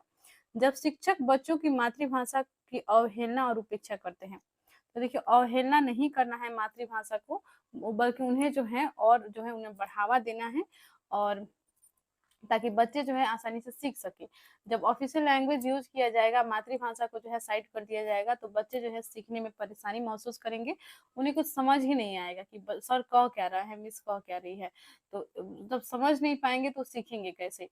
तो भाषा जो है एक माध्यम होता है सीखने का, और इस प्राथमिक स्तर पर जो है भाषा आसान भाषा होना चाहिए। तो बच्चे जो है अपने परिवार से ही मातृभाषा को जो है सीखे हुए रहते हैं, तो उनका जो भाषा परिवार में के सदस्य बोलते हैं वो सुन सुन कर जो है सीख गए रहते हैं, तो उस भाषा को समझने में सक्षम होते हैं। तो यदि शिक्षक भी उन्हीं भाषा का प्रयोग करते हैं और तो उन्हें जो है सीखने में आसानी होगी। तो दूसरा लैंग्वेज यदि ऑफिशियल लैंग्वेज का यूज किया जाएगा, जैसे कि स्कूल्स में रहते हैं कि यहाँ पर जो है इंग्लिश का इन्वायरमेंट है, इंग्लिश में ही आपको बात करना है, हिंदी में ही बात करना है, तो बहुत कुछ बच्चे जो है नहीं सीख पाते हैं, और क्योंकि भाषा की जो है कमी होती है वहाँ पे, और उनका टैलेंट जो है वहाँ पे दब जाता है। तो ये नहीं करना है, भाषा के कारण से जो है ऐसा नहीं होना चाहिए। तो बल्कि उनकी मातृभाषा को अवहेलना नहीं करना है, बल्कि उनकी मातृभाषा को जो है बढ़ावा देना है, और उनके बारे में जो है चर्चा करना है, और आपस में जो है उसी लैंग्वेज का प्रयोग करना है। यह भी नहीं होगा। जब शिक्षक मूर्त वस्तुओं के बजाय संकेतों और प्रतीकों से शुरू करते हैं, नहीं, जो मूर्त वस्तुएं होती हैं उन्हें दिखा कर जो है बच्चों को जो है पढ़ाया जाएगा, उन्हें समझाया जाएगा, वो टच करके सीखेंगे, खुद से जो है करके सीखेंगे, वस्तु को जो है प्रयोग में लाएंगे, तो वे जो है आसानी से सीख पाएंगे, अधिगम कर पाएंगे। तो ये नहीं होगा। संकेत और प्रतीक से जो है बच्चे जो है सीखते हैं, लेकिन उन्हें मूर्त वस्तुओं से जो है अधिक अच्छे से सीखेंगे, अधिक आसानी से समझ पाएंगे। तो इसमें जो है करेक्ट हो जाएगा ऑप्शन 1। जब शिक्षक जो है अमूर्त अवधारणाओं को संदर्भित करने के लिए, यानी कि जो अमूर्त अवधारणाएं हैं, जो कल्पना करने के लिए जो है उनको जो है सबसे पहले क्या करेंगे, वो ठोस उदाहरणों का उपयोग करते हैं। वे जो है ठोस उदाहरण का उपयोग करेंगे, तो वे जो है देख कर जो सीखेंगे और कुछ एक्टिविटी करके वस्तुओं से जो है सीखेंगे, तो उसके पश्चात जो है उनकी अमूर्त अवधारणाएं भी उसके प्रति विकसित होगी। तो शिक्षक की यह प्रक्रिया जो है सही होगा। तो ऑप्शन 1 ही करेक्ट है। आगे बढ़ते हैं, क्वेश्चन 25 देख लेते हैं। निम्नलिखित में से कौन आंतरिक अभिप्रेरणा का सही वर्णन करता है? तो आंतरिक अभिप्रेरणा यानी कि इंटरनली जो है आप मोटिवेटेड है, इसका कौन सही वर्णन करते हैं? ऑप्शंस देख लेते हैं। अभिप्रेरणा जो बाहरी पुरस्कारों से आती है, नहीं। आप पुरस्कार देकर जो है जो आपको अभिप्रेरणा मिल रही है, आपको मोटिवेशन मिल रही है, यह जो है आंतरिक अभिप्रेरणा नहीं है, तो ये गलत है। अभिप्रेरणा जो कार्य के व्यक्तिगत आनंद से आती है, बिल्कुल सही। यदि आप किसी कार्य में जो है रुचि ले कर रहे हैं, आपको इंटरेस्ट है उस कार्य में, और आप जो है उस चीज को करने में आपको मजा आ रहा है, तो आप जो है इंटरनली मोटिवेटेड है उस चीज के प्रति। आप जो है बहुत आपको जो है उसमें मन लग रहा है, आपको करने में अच्छा लग रहा है। आप जो है जैसे एग्जाम्पल के रूप में आप ले सकते हैं कि आपको सिंगिंग अच्छा लगती है, तो सिंगिंग अच्छी लगती है तो आप हरदम गुनगुनाते रह रहे हैं, आपको जो है और उसी फील्ड में आप चले गए, तो उसी फील्ड में जो है आप आगे बहुत बढ़ जाइएगा, क्योंकि आपके पास जो टैलेंट था, और एक तो आप उसके जो है सिंगिंग करने में आपको आनंद आता था, और आप जो है इंटरनली मोटिवेटेड थे। कोई भी बाहरी अभिप्रेरणा की आपकी आवश्यकता नहीं है, किसी को ये कहने की जरूरत नहीं है कि बाबू तुम गाना गाओ, तुम अच्छा गा सकते हो, ऐसा कुछ करने की आवश्यकता ही नहीं है, बल्कि आप जो है खुद गाना चाहते हैं, आपको उसमें रुचि है, आप जो है उसमें मजा आ रहा है आपको करने में। तो ये जो है सभी चीजें होती हैं जो दर्शाता है कि आप जो है आंतरिक रूप से अभिप्रेरित हैं, और ये जो है होता है व्यक्तिगत आनंद से आती है। ठीक है, अभिप्रेरणा जो कार्य के व्यक्तिगत आनंद से आती है, तो उसे ही जो है हम आंतरिक अभिप्रेरणा कहते हैं। ऑप्शन सेकेंड ही इसमें सही हो जाएगा। अभिप्रेरणा जो दूसरे के साथ प्रतिस्पर्धा से आती है, बहुत सारे जो है स्कूल में हम देखते हैं कंपटीशन होती है कि बच्चों के बीच में जो है कंपटीशन कराया जाता है कि कौन फर्स्ट आएगा, तो उस टाइप की अभिप्रेरणा जो है आंतरिक अभिप्रेरणा नहीं है, ये बाहरी अभिप्रेरणा है, गलत हो जाएगा। अभिप्रेरणा जो दंड के भय से आती है, आप जो है किसी काम के लिए जो है कैसे मोटिवेट हो सकते हैं जो आप डर के कर रहे हैं, तो ये भी नहीं होगा। ठीक है, तो इसका जो है करेक्ट आंसर इसमें हो जाएगा ऑप्शन सेकंड। अभिप्रेरणा जो कार्य के व्यक्तिगत आनंद से आती है, उसे आंतरिक अभिप्रेरणा कहा जाता है। आगे बढ़ते हैं, क्वेश्चन 26 देख लेते हैं। चैनल से नहीं जुड़े हैं तो प्लीज चैनल से जुड़ जाइए, चैनल को सब्सक्राइब कर लीजिए, वीडियो को प्लीज लाइक करें। आप लोग लाइक करेंगे तभी जाकर जो है हम मोटिवेटेड रहेंगे, और आप सभी के लिए जो है इस प्रकार के वीडियोज अवेलेबल कर पाएंगे। आगे आते हैं, क्वेश्चन देख लेते हैं। निम्न में से कौन सा आलंबन के उदाहरण है? देखिए, आलंबन जो है स्कैफोल्डिंग होती है, जिसमें जो है हम संकेत और इशारे के तहत जो है बच्चों का जो है सीखने में मदद कर रहे होते हैं, और उन्हें जो है किसी प्रकार से जो है उन्हें अधिगम कराया जाता है, और रट कर सीखने में जो है जोर नहीं दिया जाता है, और ले वाइगोत्स्की के सिद्धांत के अनुसार से जो है बच्चों को जो है इस प्रकार से सिखाया जाना चाहिए। ठीक है, तो देख लेते हैं प्रश्न को। ऑप्शन है बोलकर सोचो, संकेत और इशारे, प्रश्न, आधा हल किया हुआ उदाहरण, रट कर दोहराओ। तो यहाँ पे देखिए 4 ऑप्शंस दिए गए हैं, और चारों में से जो है आपको चूज करना है कौन सा जो है सही है कूट में। ठीक है, तो बोलकर सोचो यह सही है। बच्चे जो है बोलने का अपना प्रयास करेंगे, जो भी वो सोच रहे हैं, ठीक है, या बोल लेंगे, उसके पश्चात जो है उसके प्रति सोचेंगे कि मैंने जो कहा उसमें क्या गलत हो रही है। ठीक है, तो ये सही है। संकेत और इशारे बिल्कुल सही है।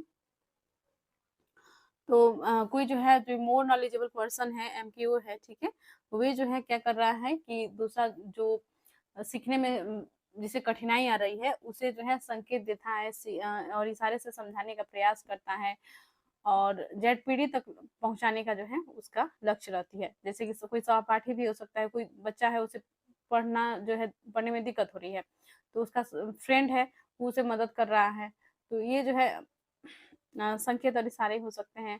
या कोई शिक्षक है किसी प्रकार से संकेत दे रहे हैं, इशारे दे रहे हैं, ताकि वे उनको वहाँ उसको जो है जहाँ पर समस्या आ रही है उसे वो समाधान करके आगे बढ़े। ठीक है, यह भी सही है। प्रश्न भी सही है। आधा हल किया हुआ उदाहरण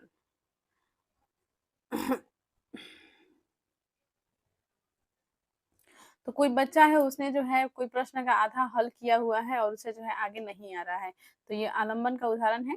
और इसके बाद जो है उसको जो है सिखाया जाएगा। ठीक है, रट कर दोहराओ। आपने बोल दिया कि कोई चीज रट लो, उसको फिर जो है दोहराओ, तो ये जो है नहीं होगा, ये आलम्बन का उदाहरण नहीं है। तो इसमें जो है A B C D correct हो जाएगा, ए बी सी और डी। तो ऑप्शन 3 सही है, ए बी सी डी। आगे बढ़ते हैं, नेक्स्ट क्वेश्चन है क्वेश्चन 27।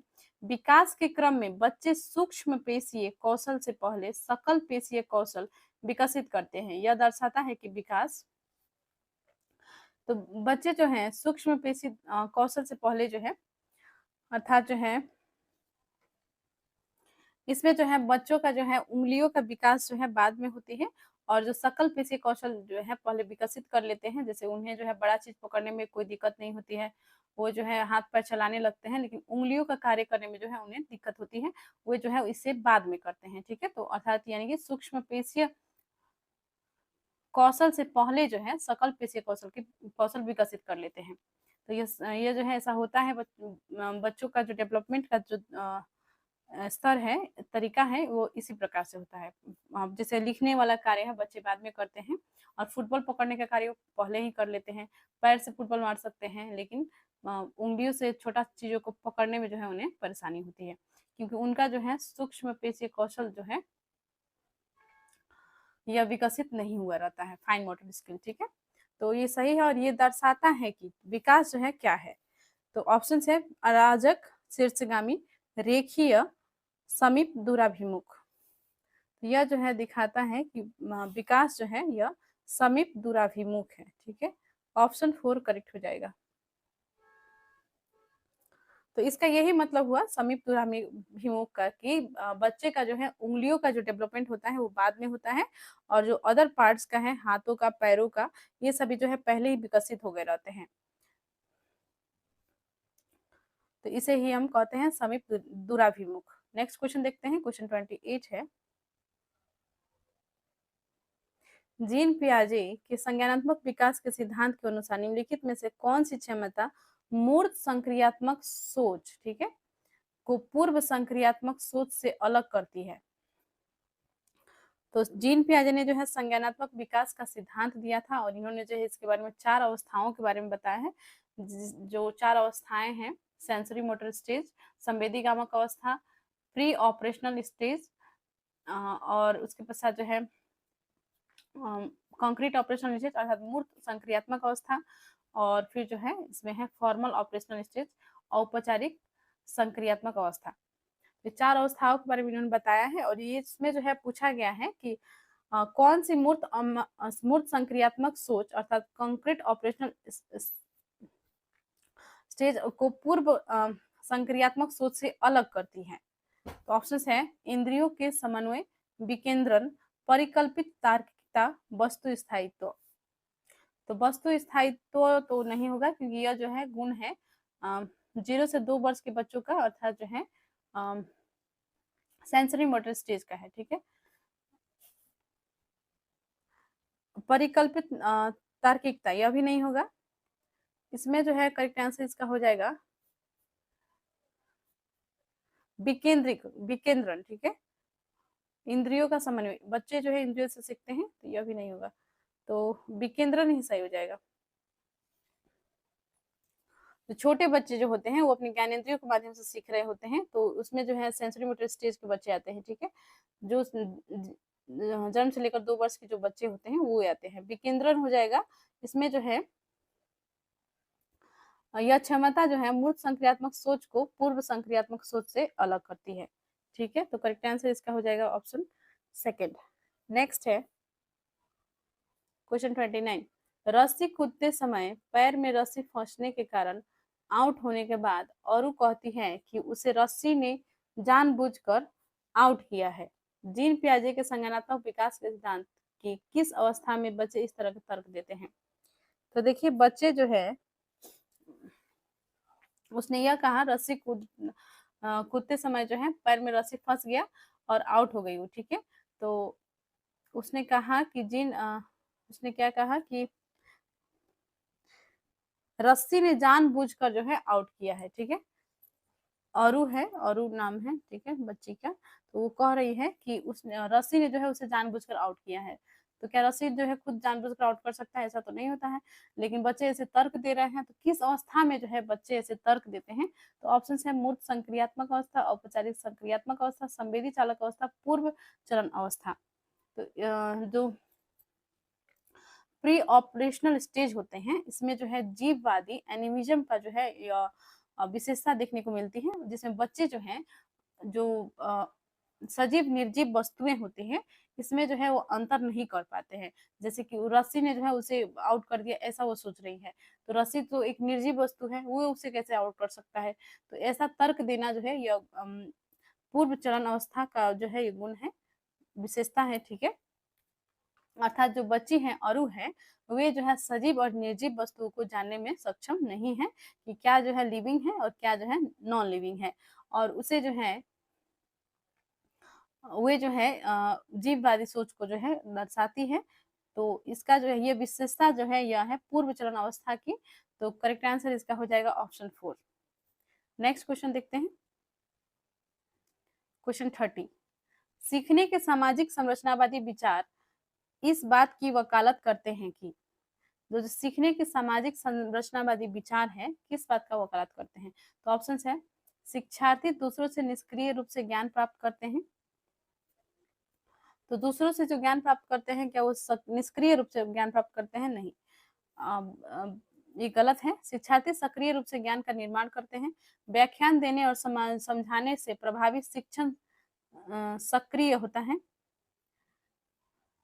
तो क्या व्याख्यान बिना दिए समझाए, बिना समझाए जो है शिक्षण सक्रिय होता है? तो शिक्षण कैसे सक्रिय हो सकता है? बिना आप किसी अवधारणा को स्पष्ट नहीं कराएंगे, नहीं उसकी व्याख्या देंगे, नहीं समझाएंगे, तो कैसे जो है शिक्षण सक्रिय हो सकता है? तो ये भी गलत है। प्रत्याहार और दोहराव की चिंतन प्रक्रिया से प्रभावित शिक्षण होती है। आप जो है बार बार चीजों को रटवा रहे हैं, दोहरवा रहे हैं, तो क्या इससे जो है बच्चे जो है चिंतन करेंगे? नहीं, वो नहीं सोचेंगे। उसका तो बस काम यही होगा कि चीजों को जो है बार बार उसी को उतार लेना है, बार बार उसी को लिखना है या बार बार उसी को रटना है। तो वो समझ ही नहीं पाएंगे, कॉन्सेप्ट को बिना समझे जो है रटना हो गया, ठीक है। तो दोहराना ये जो है शिक्षा का प्रभावी अर्थात चिंतन प्रक्रिया से जो है ये प्रभावी शिक्षण नहीं होती है। तो ये भी गलत है। तो शिक्षार्थी जो है सक्रिय रूप से ज्ञान का निर्माण करते हैं, यह सही है। बच्चे जो सक्रिय रूप से ज्ञान निर्माण करते हैं, ठीक है। तो शिक्षार्थी सक्रिय रूप से ज्ञान निर्माण करते हैं, ऑप्शन सेकेंड ही इसमें करेक्ट हो जाएगा। तो देखिए 21 जनवरी 2024 के पेपर का जितना भी सीडीपी का प्रश्न था हमने उसे कंप्लीट कर लिया है इस वीडियो के माध्यम से। 21 जनवरी 2024 का पेपर हम कर रहे थे और इसी क्रम में आज हम करने वाले हैं पर्यावरण अध्ययन अर्थात ईवीएस से संबंधित क्वेश्चन आंसर। 61 से लेकर 90 तक जो है प्रश्न होते हैं ईवीएस के आपके क्वेश्चन पेपर में, पेपर 1 में। तो देखिए यहाँ पे 61 से स्टार्ट करने वाले हैं। जोहर से संबंधित निम्नलिखित में से कौन सा एक कथन सही है? सही उत्तर चुने। तो देखिए जोहर जो होता है ना, यह एक पानी का जल संचयन प्रणाली होती है, जहाँ पर जो है जैसे मरुस्थल होती है वहाँ पर जो है पानी की बहुत कमी पाई जाती है। तो वहाँ पर जो है इस प्रकार से जो है समुदाय ने जो है मिलकर जो है इस प्रकार का जो है एक जोहड़ बनाया गया रहता है, जहाँ पर जो है पानी इकट्ठा करके रखा जाता है, ठीक है। तो इसे जो है देख लेते हैं ऑप्शन इसका क्या क्या है। यह समुदाय आधारित वर्षा जल संचयन प्रणाली है। यह पानी से अशुद्धियों को फिल्टर करता है। जोहड़ के पानी को अशुद्धियों से फिल्टर करने के लिए होता है? नहीं, गलत है। यह आसपास के कुओं में जमीन का पानी इकट्ठा करता है। नहीं, यह भी गलत है। यह नदियों से पानी इकट्ठा करता है, नदियों से पानी इकट्ठा नहीं करता है। तो यहाँ पर देखिए इसका जो है सही हो जाएगा, यह समुदाय आधारित वर्षा जल संचयन प्रणाली है, जोहड़, ठीक है। जोहड़ या झील इस प्रकार से जो है बनाए जाते हैं, जिसमें जो है जल को जो है संचयन किया जाता है जल का। और जो कि जो मरुस्थल है, जैसे कि राजस्थान है भारत में, वहाँ पर जो है पानी की कमी पाई जाती है, तो वहाँ के लोग जो है समुदाय द्वारा जो है इस प्रकार से जो है जल संचयन प्रणाली बनाए जाते हैं, और वहाँ पर जो है पानी इकट्ठा किया जाता है। तो ऑप्शन 1 करेक्ट हो जाएगा। आगे बढ़ते हैं, नेक्स्ट क्वेश्चन है, निम्नलिखित में से कौन सी रणनीति भोजन थीम को पढ़ाते समय पूछताछ को बढ़ावा देता है? तो देखिए, कोई भी विषय पढ़ाते समय जो है पूछताछ को बढ़ावा देना बहुत ही ज़रूरी होता है। इससे बच्चे जो है, जो भी उनके मन में प्रश्न होते हैं, वो जो है खुलकर जो है उसके बारे में जान पाते हैं, जिज्ञासु होते हैं बच्चे। तो बहुत सारे प्रश्न उनके मन में उठ रहे होते हैं, लेकिन वे जो है जल्दी से बोलते नहीं हैं, शिक्षक का भय मानते हैं, शिक्षक से डरते हैं, तो जल्दी वो खुलकर जो है बोल नहीं पाते हैं। तो इसके लिए जो है पूछताछ को बढ़ावा देना बहुत ज़रूरी है। और ख़ास करके इस प्रश्न में पूछा गया है भोजन थीम को पढ़ाते समय। तो देखिए, थीम से कन्फ्यूज़ नहीं होइएगा। ईवीएस जो है थीम के द्वारा ही जो है इसका पाठ्यक्रम निर्मित है। इसमें जो है विषय नहीं रखा गया है, बल्कि थीम के द्वारा जो है पढ़ाया जाता है। तो भोजन एक थीम है। भोजन, वाटर अर्थात जल, यात्रा, ये सभी थीम है। 6 ऐसा थीम जो है ईवीएस के लिए बनाए गए हैं। और उप थीम भी है, जैसे कि पौधे, जानवर, ये सभी जो है उप थीम है, ठीक है। तो ऑप्शंस को देख लेते हैं। छात्रों को विभिन्न खाद्य पदार्थों के चित्र एकत्र करने के लिए कहना। तो छात्र जो है विभिन्न खाद्य पदार्थों के चित्र एकत्रित करने के लिए कहना। सैंडविच, शिकंजी, लेमन वाटर वगैरह को बिना आग में पकाने का प्रदर्शन। छात्रों से उनके परिवार के सदस्यों की खाने की पसंद का पता लगाने के लिए कहना। और देख लेते हैं, भारत के विभिन्न क्षेत्रों में उपयोग किए जाने वाले विभिन्न परिरक्षित खाद्य पदार्थों के चित्र दिखाना। तो देखिए, यहाँ पर जो है इस स्पेशली कहा गया है कि इस थीम को पढ़ाते समय जो है बच्चे जो है कैसे पूछताछ को जो है बढ़ावा दिया जाए। बच्चे कैसे जो है प्रश्नों को पूछे, इसके बारे में और जानने का प्रयास करें, इसके लिए वो बातचीत करें, इंटरेक्शन को बढ़ावा देना है। तो इसके लिए जो है चित्र इकट्ठा करना, चित्र एकत्रित कर लेना, इससे जो है नहीं होगा, तो ये गलत है। सैंडविच, शिकंजी, लेमन वाटर वगैरह को बिना आग में पकाने का प्रदर्शन, यह भी नहीं होगा। छात्रों से उनके परिवार के सदस्यों की खाने की पसंद का पता लगाने के लिए कहना। तो देखिए, बच्चे जब शिक्षक जब उनसे कहेंगे बच्चों से कि आप जो है आज जाकर अपने घर के जो भी माँ है, पिता हैं, दादा हैं, दादी माँ है, जो भी है, उनसे जो है आप जाकर आज पूछिएगा उन्हें जो है खाने में क्या-क्या पसंद है। क्योंकि हम जो है भोजन के संबंधित जो है विषय को पढ़ने वाले हैं। तो इस प्रकार से जो है बच्चे जब जाकर उनके परिवार के सदस्य इंटरैक्ट करेंगे, बातचीत करेंगे, तो वे जो है बातचीत करेंगे, पूछताछ करेंगे, उसके बारे में जो है उसे जानकारी मिलेंगी कि जे विभिन्न प्रकार के जो है भोजन होते हैं, और किसको जो है क्या पसंद है वो जान पाएँगे, ठीक है। तो पूछताछ जो है इससे इसको जो है बढ़ावा मिलेगा इस प्रश्न से। तो करेक्ट आंसर इसका हो जाएगा ऑप्शन 3। इस एक्टिविटी से जो है पूछताछ को बढ़ावा मिल रहा है, तो ऑप्शन 3 ही इसमें सही हो जाएगा। नेक्स्ट है क्वेश्चन 63।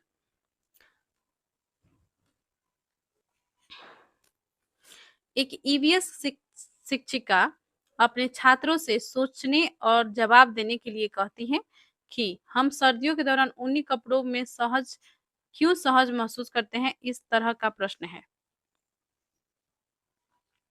तो देखिए, शिक्षिका जो है अपने छात्रों से पूछ रही हैं कि उन्हें जो है सोचना है और इसके बारे में जवाब देना है, ठीक है? और वो कहती है कि हम सर्दियों के दौरान जो है ऊनी कपड़ों में क्यों सहज महसूस करते हैं? हम क्यों जो है सर्दियों के दिन में ऊनी कपड़े पहनते हैं? क्यों जो है पतले-पतले कपड़े पहन के नहीं रहते हैं? तो इस प्रकार के प्रश्न जो हैं, किस प्रकार के ये प्रश्न है, ये पूछा गया है। ऑप्शन से अभिसारी प्रश्न, विश्लेषणात्मक प्रश्न, काल्पनिक प्रश्न, तथ्यात्मक प्रश्न। तो इसका जो है करेक्ट आंसर इसमें हो जाएगा विश्लेषणात्मक प्रश्न, क्योंकि वे जो है इसके बारे में जो है सोचने के लिए बोल रही हैं और जवाब देने के लिए कहती हैं। तो बच्चे जो है इसके लिए सोचेंगे और जवाब देंगे, और तो यह जो है काल्पनिक प्रश्न नहीं होगा। क्योंकि उसमें जो है कल्पना करने की कोई आवश्यकता नहीं है, बल्कि उन्हें जो है सोचना है कि हाँ, हम तो है पहनते हैं, लेकिन इसके पीछे क्या कारण है, क्योंकि ठंड लगती है, ठंड से बचने के लिए हम पहनते हैं, यह हो सकता है जवाब में। ठीक है, तो बच्चे इसी प्रकार से जवाब देंगे, तो ये विश्लेषण करते हुए जवाब देंगे कि यदि हम नहीं पहनते हैं तो हमें जो है ठंड लग जाएगी और हमें हमारी तबीयत खराब हो सकती है, या हमें ऊनी कपड़ा जो है बहुत कंफर्टेबल फील होता है। ऊनी कपड़ा जो है बहुत गर्माहट करता है शरीर में। ठीक है, ये सभी।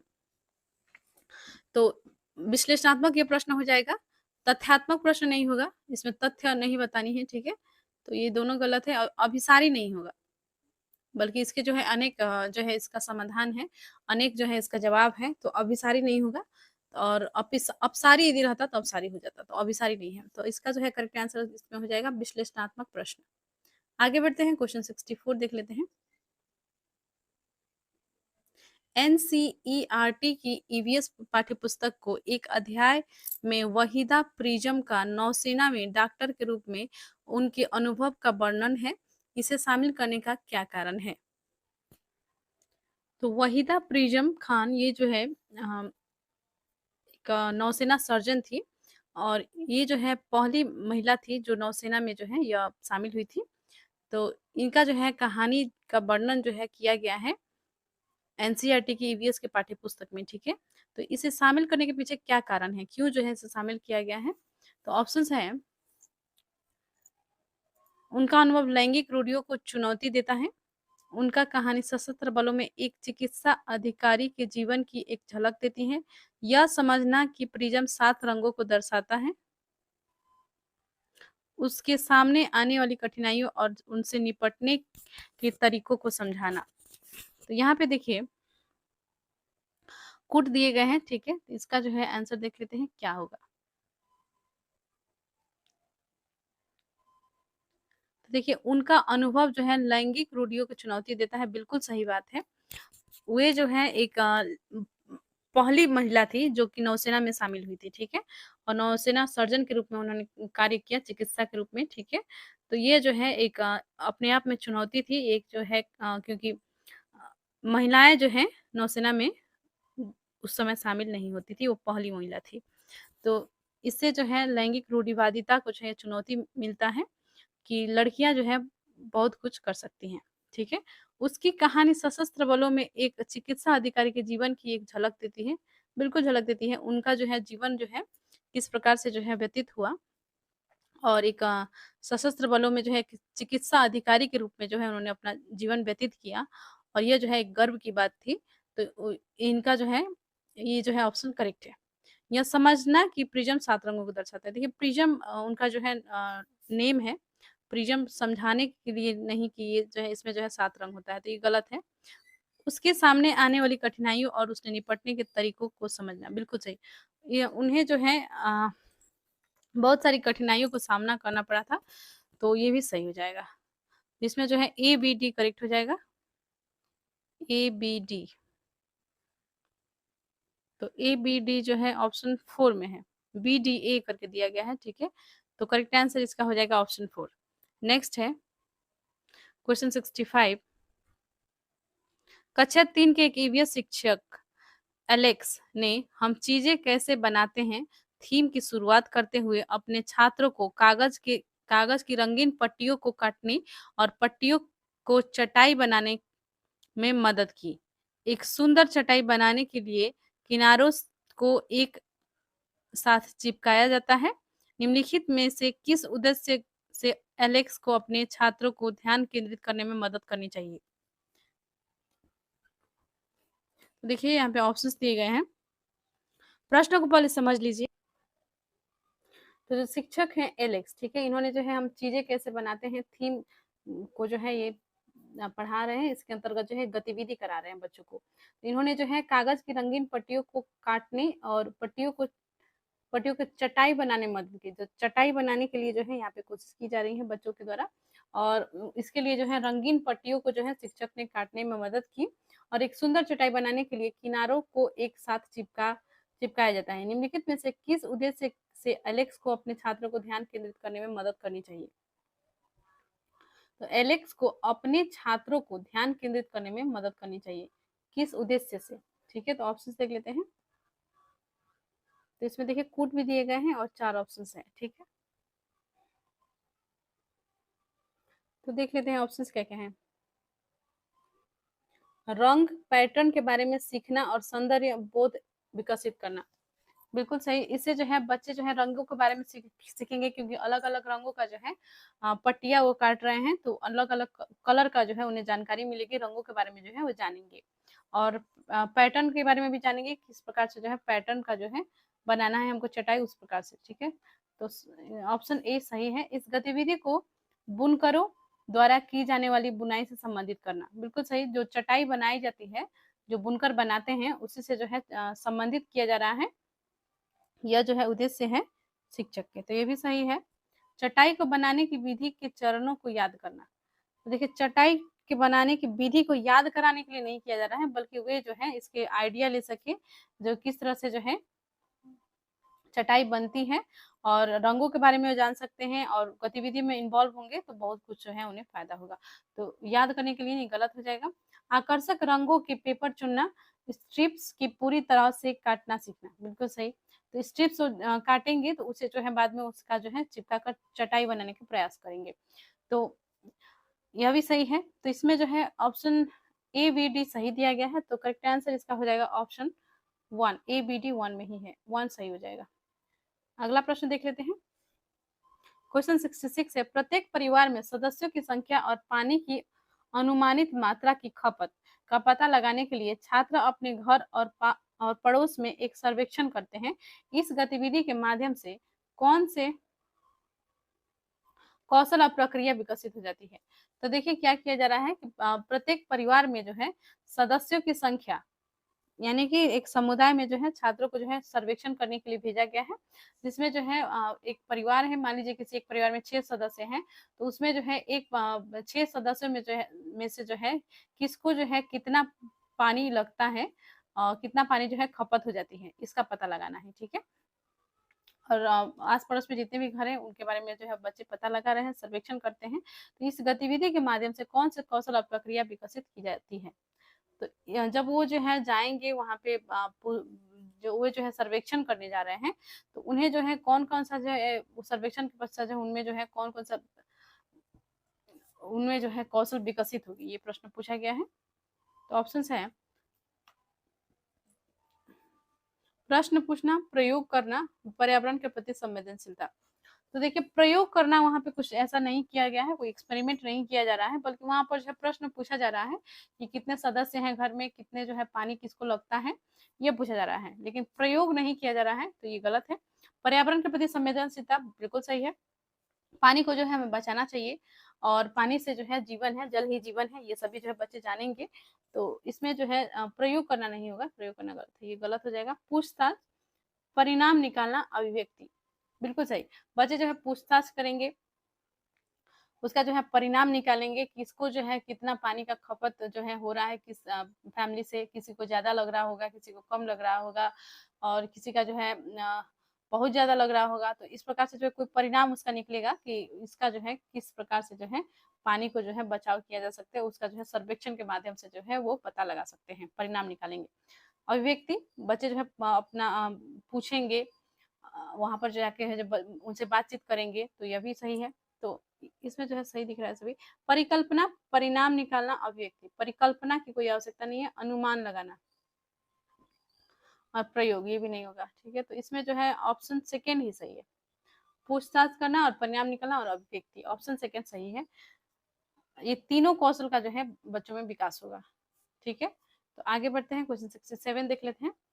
डॉक्टर मरीजों में मलेरिया की पहचान के लिए खून की जांच कराने के लिए निर्देशित करते हैं, खून की जांच से।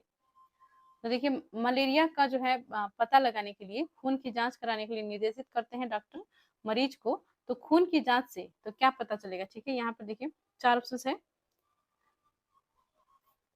उसमें उपस्थित हेमोग्लोबिन का पता चलेगा। तो खून का जो है हेमोग्लोबिन चेक नहीं हो रहा है यहाँ पे। ठीक है, तो हेमोग्लोबिन के स्तर को पता लगाने के लिए जो है नहीं जो है खून का जांच किया जा रहा है, तो ये गलत हो जाएगा। ठीक है, उसमें उपस्थित लौह तत्व की मात्रा पता चलेगा। तो देखिए आयरन की कितना जो है मात्रा है ब्लड में, यह पता लगाने के लिए जो है ब्लड टेस्ट नहीं हो रही है, तो यह भी गलत है।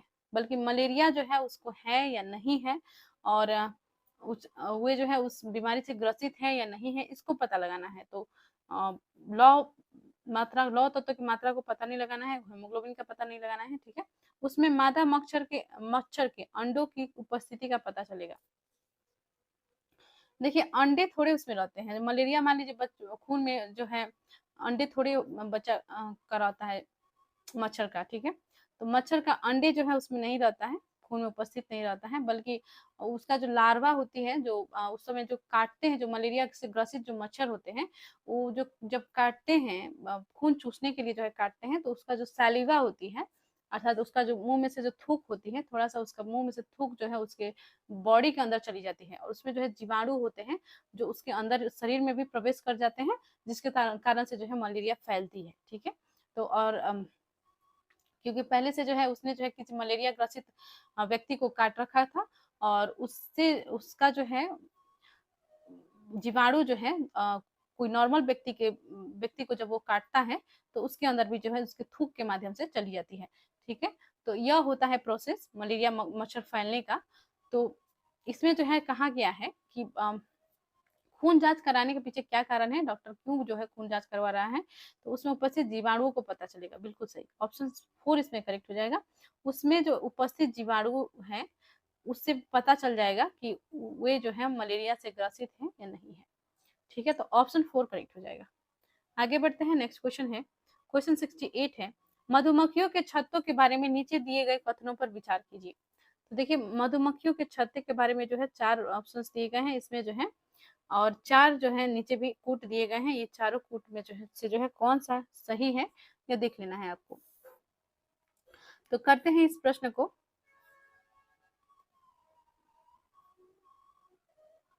मधुमक्खियों के छत्ते के बारे में जो है ये जानकारियां हैं। मधुमक्खियां शहद के छत्तों में रहती हैं। हर छत्ते में एक रानी मक्खी होती है जो अंडे देती है। बिल्कुल सही है, मधुमक्खियां जो है शहद के छत्ते में रहती हैं, यह सही है।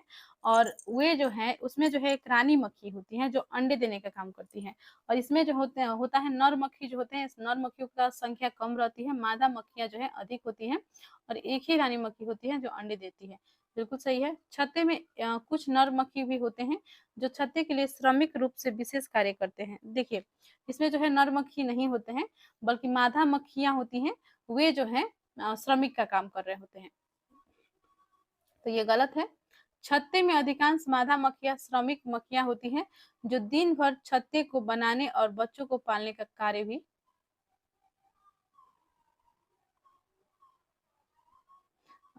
बच्चों को पालने का कार्य भी करती है।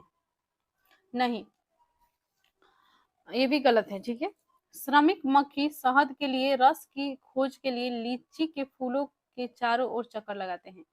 श्रमिक मक्खी शहद के लिए रस की खोज के लिए लीची के फूलों के चारों ओर चक्कर लगाते हैं। बिल्कुल सही है, यह भी सही दिया गया है, ठीक है। तो इसमें जो है ए बी और सी गलत है, ए और डी सही है। तो ऑप्शन 4 इसमें करेक्ट हो जाएगा, ए और डी। आगे बढ़ते हैं, नेक्स्ट क्वेश्चन है क्वेश्चन 69। ईवीएस की पाठ्य पुस्तकों को विद्यार्थी स्कूल के जीवन को उनके बाहर के जीवन से जोड़ने की एनसीएफ 2005 की सिफारिश को प्रतिबिंबित करना चाहिए, इसका अर्थ है। तो देखिए राष्ट्रीय पाठ्यचर्या रूपरेखा जो है एनसीएफ 2005, ये जो है यह सिफारिश करती है कि बच्चा को जो स्कूल के जीवन को जो है उनके बाहर के जीवन से जोड़कर जो है ज्ञान का निर्माण किया जाना चाहिए, ज्ञान दिया जाना चाहिए, शिक्षा दी जानी चाहिए, ठीक है। तो इसका जो है क्या अर्थ है, इसे जो है प्रतिबिंबित करना चाहिए, इसका क्या अर्थ है पूछा गया। तो इसका यही अर्थ है कि जो बच्चे जो है उनका जो भी अनुभव है उसे जो है वास्तविक जीवन से जोड़ा जाना चाहिए।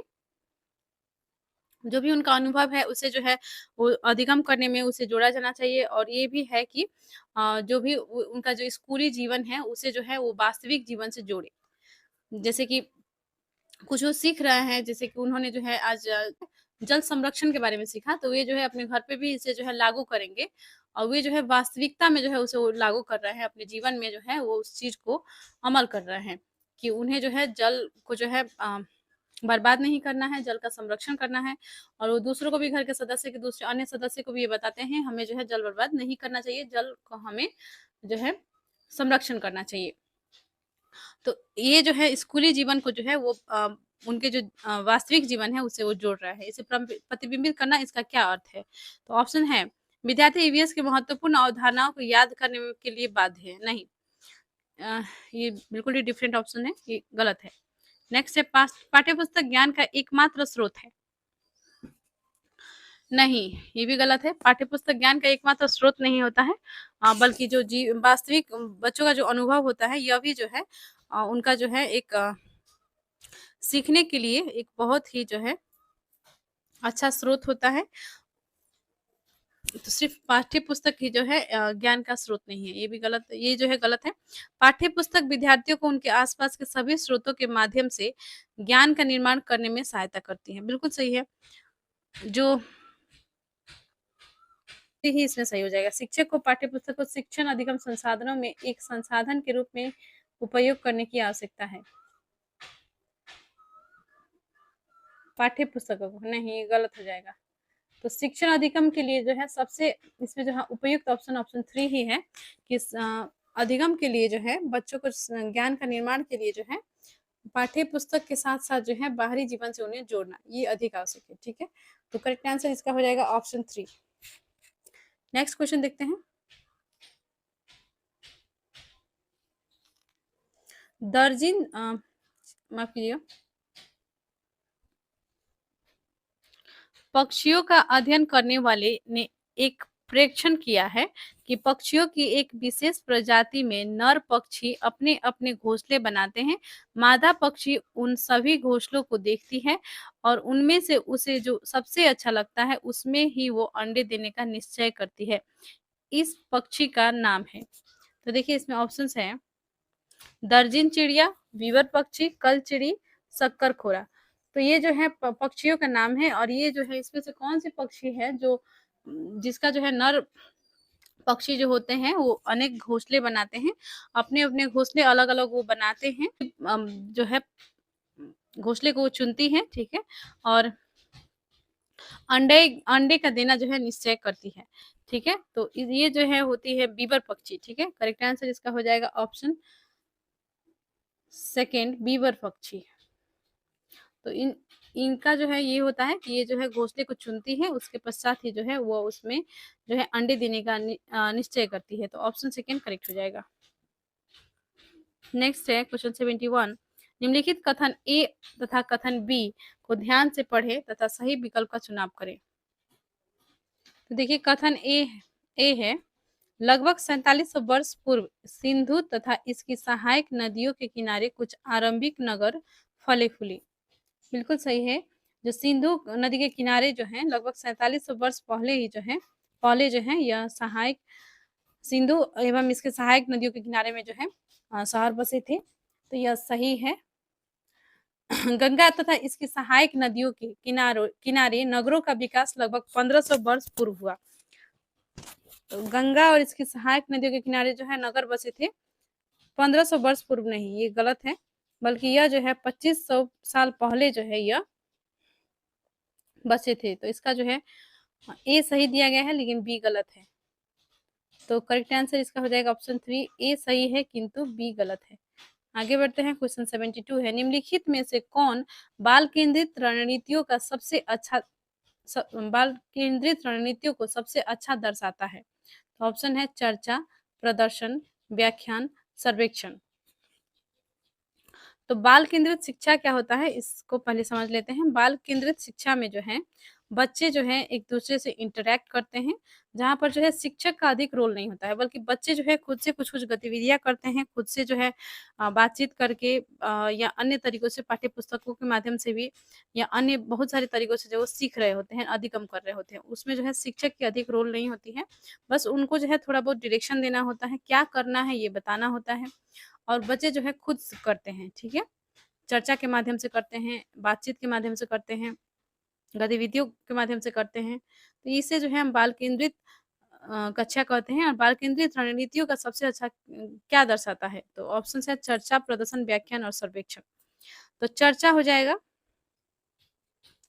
चर्चा के माध्यम से जो है बच्चे एक दूसरे से किसी भी टॉपिक पर या किसी क्वेश्चन पर चर्चा कर सकते हैं या कोई टॉपिक पर चर्चा कर सकते हैं, तो ये सही होगा। प्रदर्शन नहीं होगा। प्रदर्शन जैसे कि आप जो है किसी चीज़ का प्रदर्शन कर रहे हैं, वो जो है बाल केंद्रित शिक्षा को नहीं दर्शाता है, तो ये गलत है। व्याख्यान नहीं होगा, लेक्चर देकर जो है शिक्षक लेक्चर आए, दे दिए और उसके बाद से चले गए, व्याख्या दे दिए, हो गया, ये नहीं होता है। सर्वेक्षण यह सही है, सर्वेक्षण के दौरान जो है बच्चे एक-दूसरे से चर्चा करते हैं और यह जो है बाल केंद्रित रणनीतियों को दर्शाता है। तो चर्चा और सर्वेक्षण इसमें सही हो जाएगा, ऑप्शन 4 का ए और डी करेक्ट हो जाएगा। नेक्स्ट है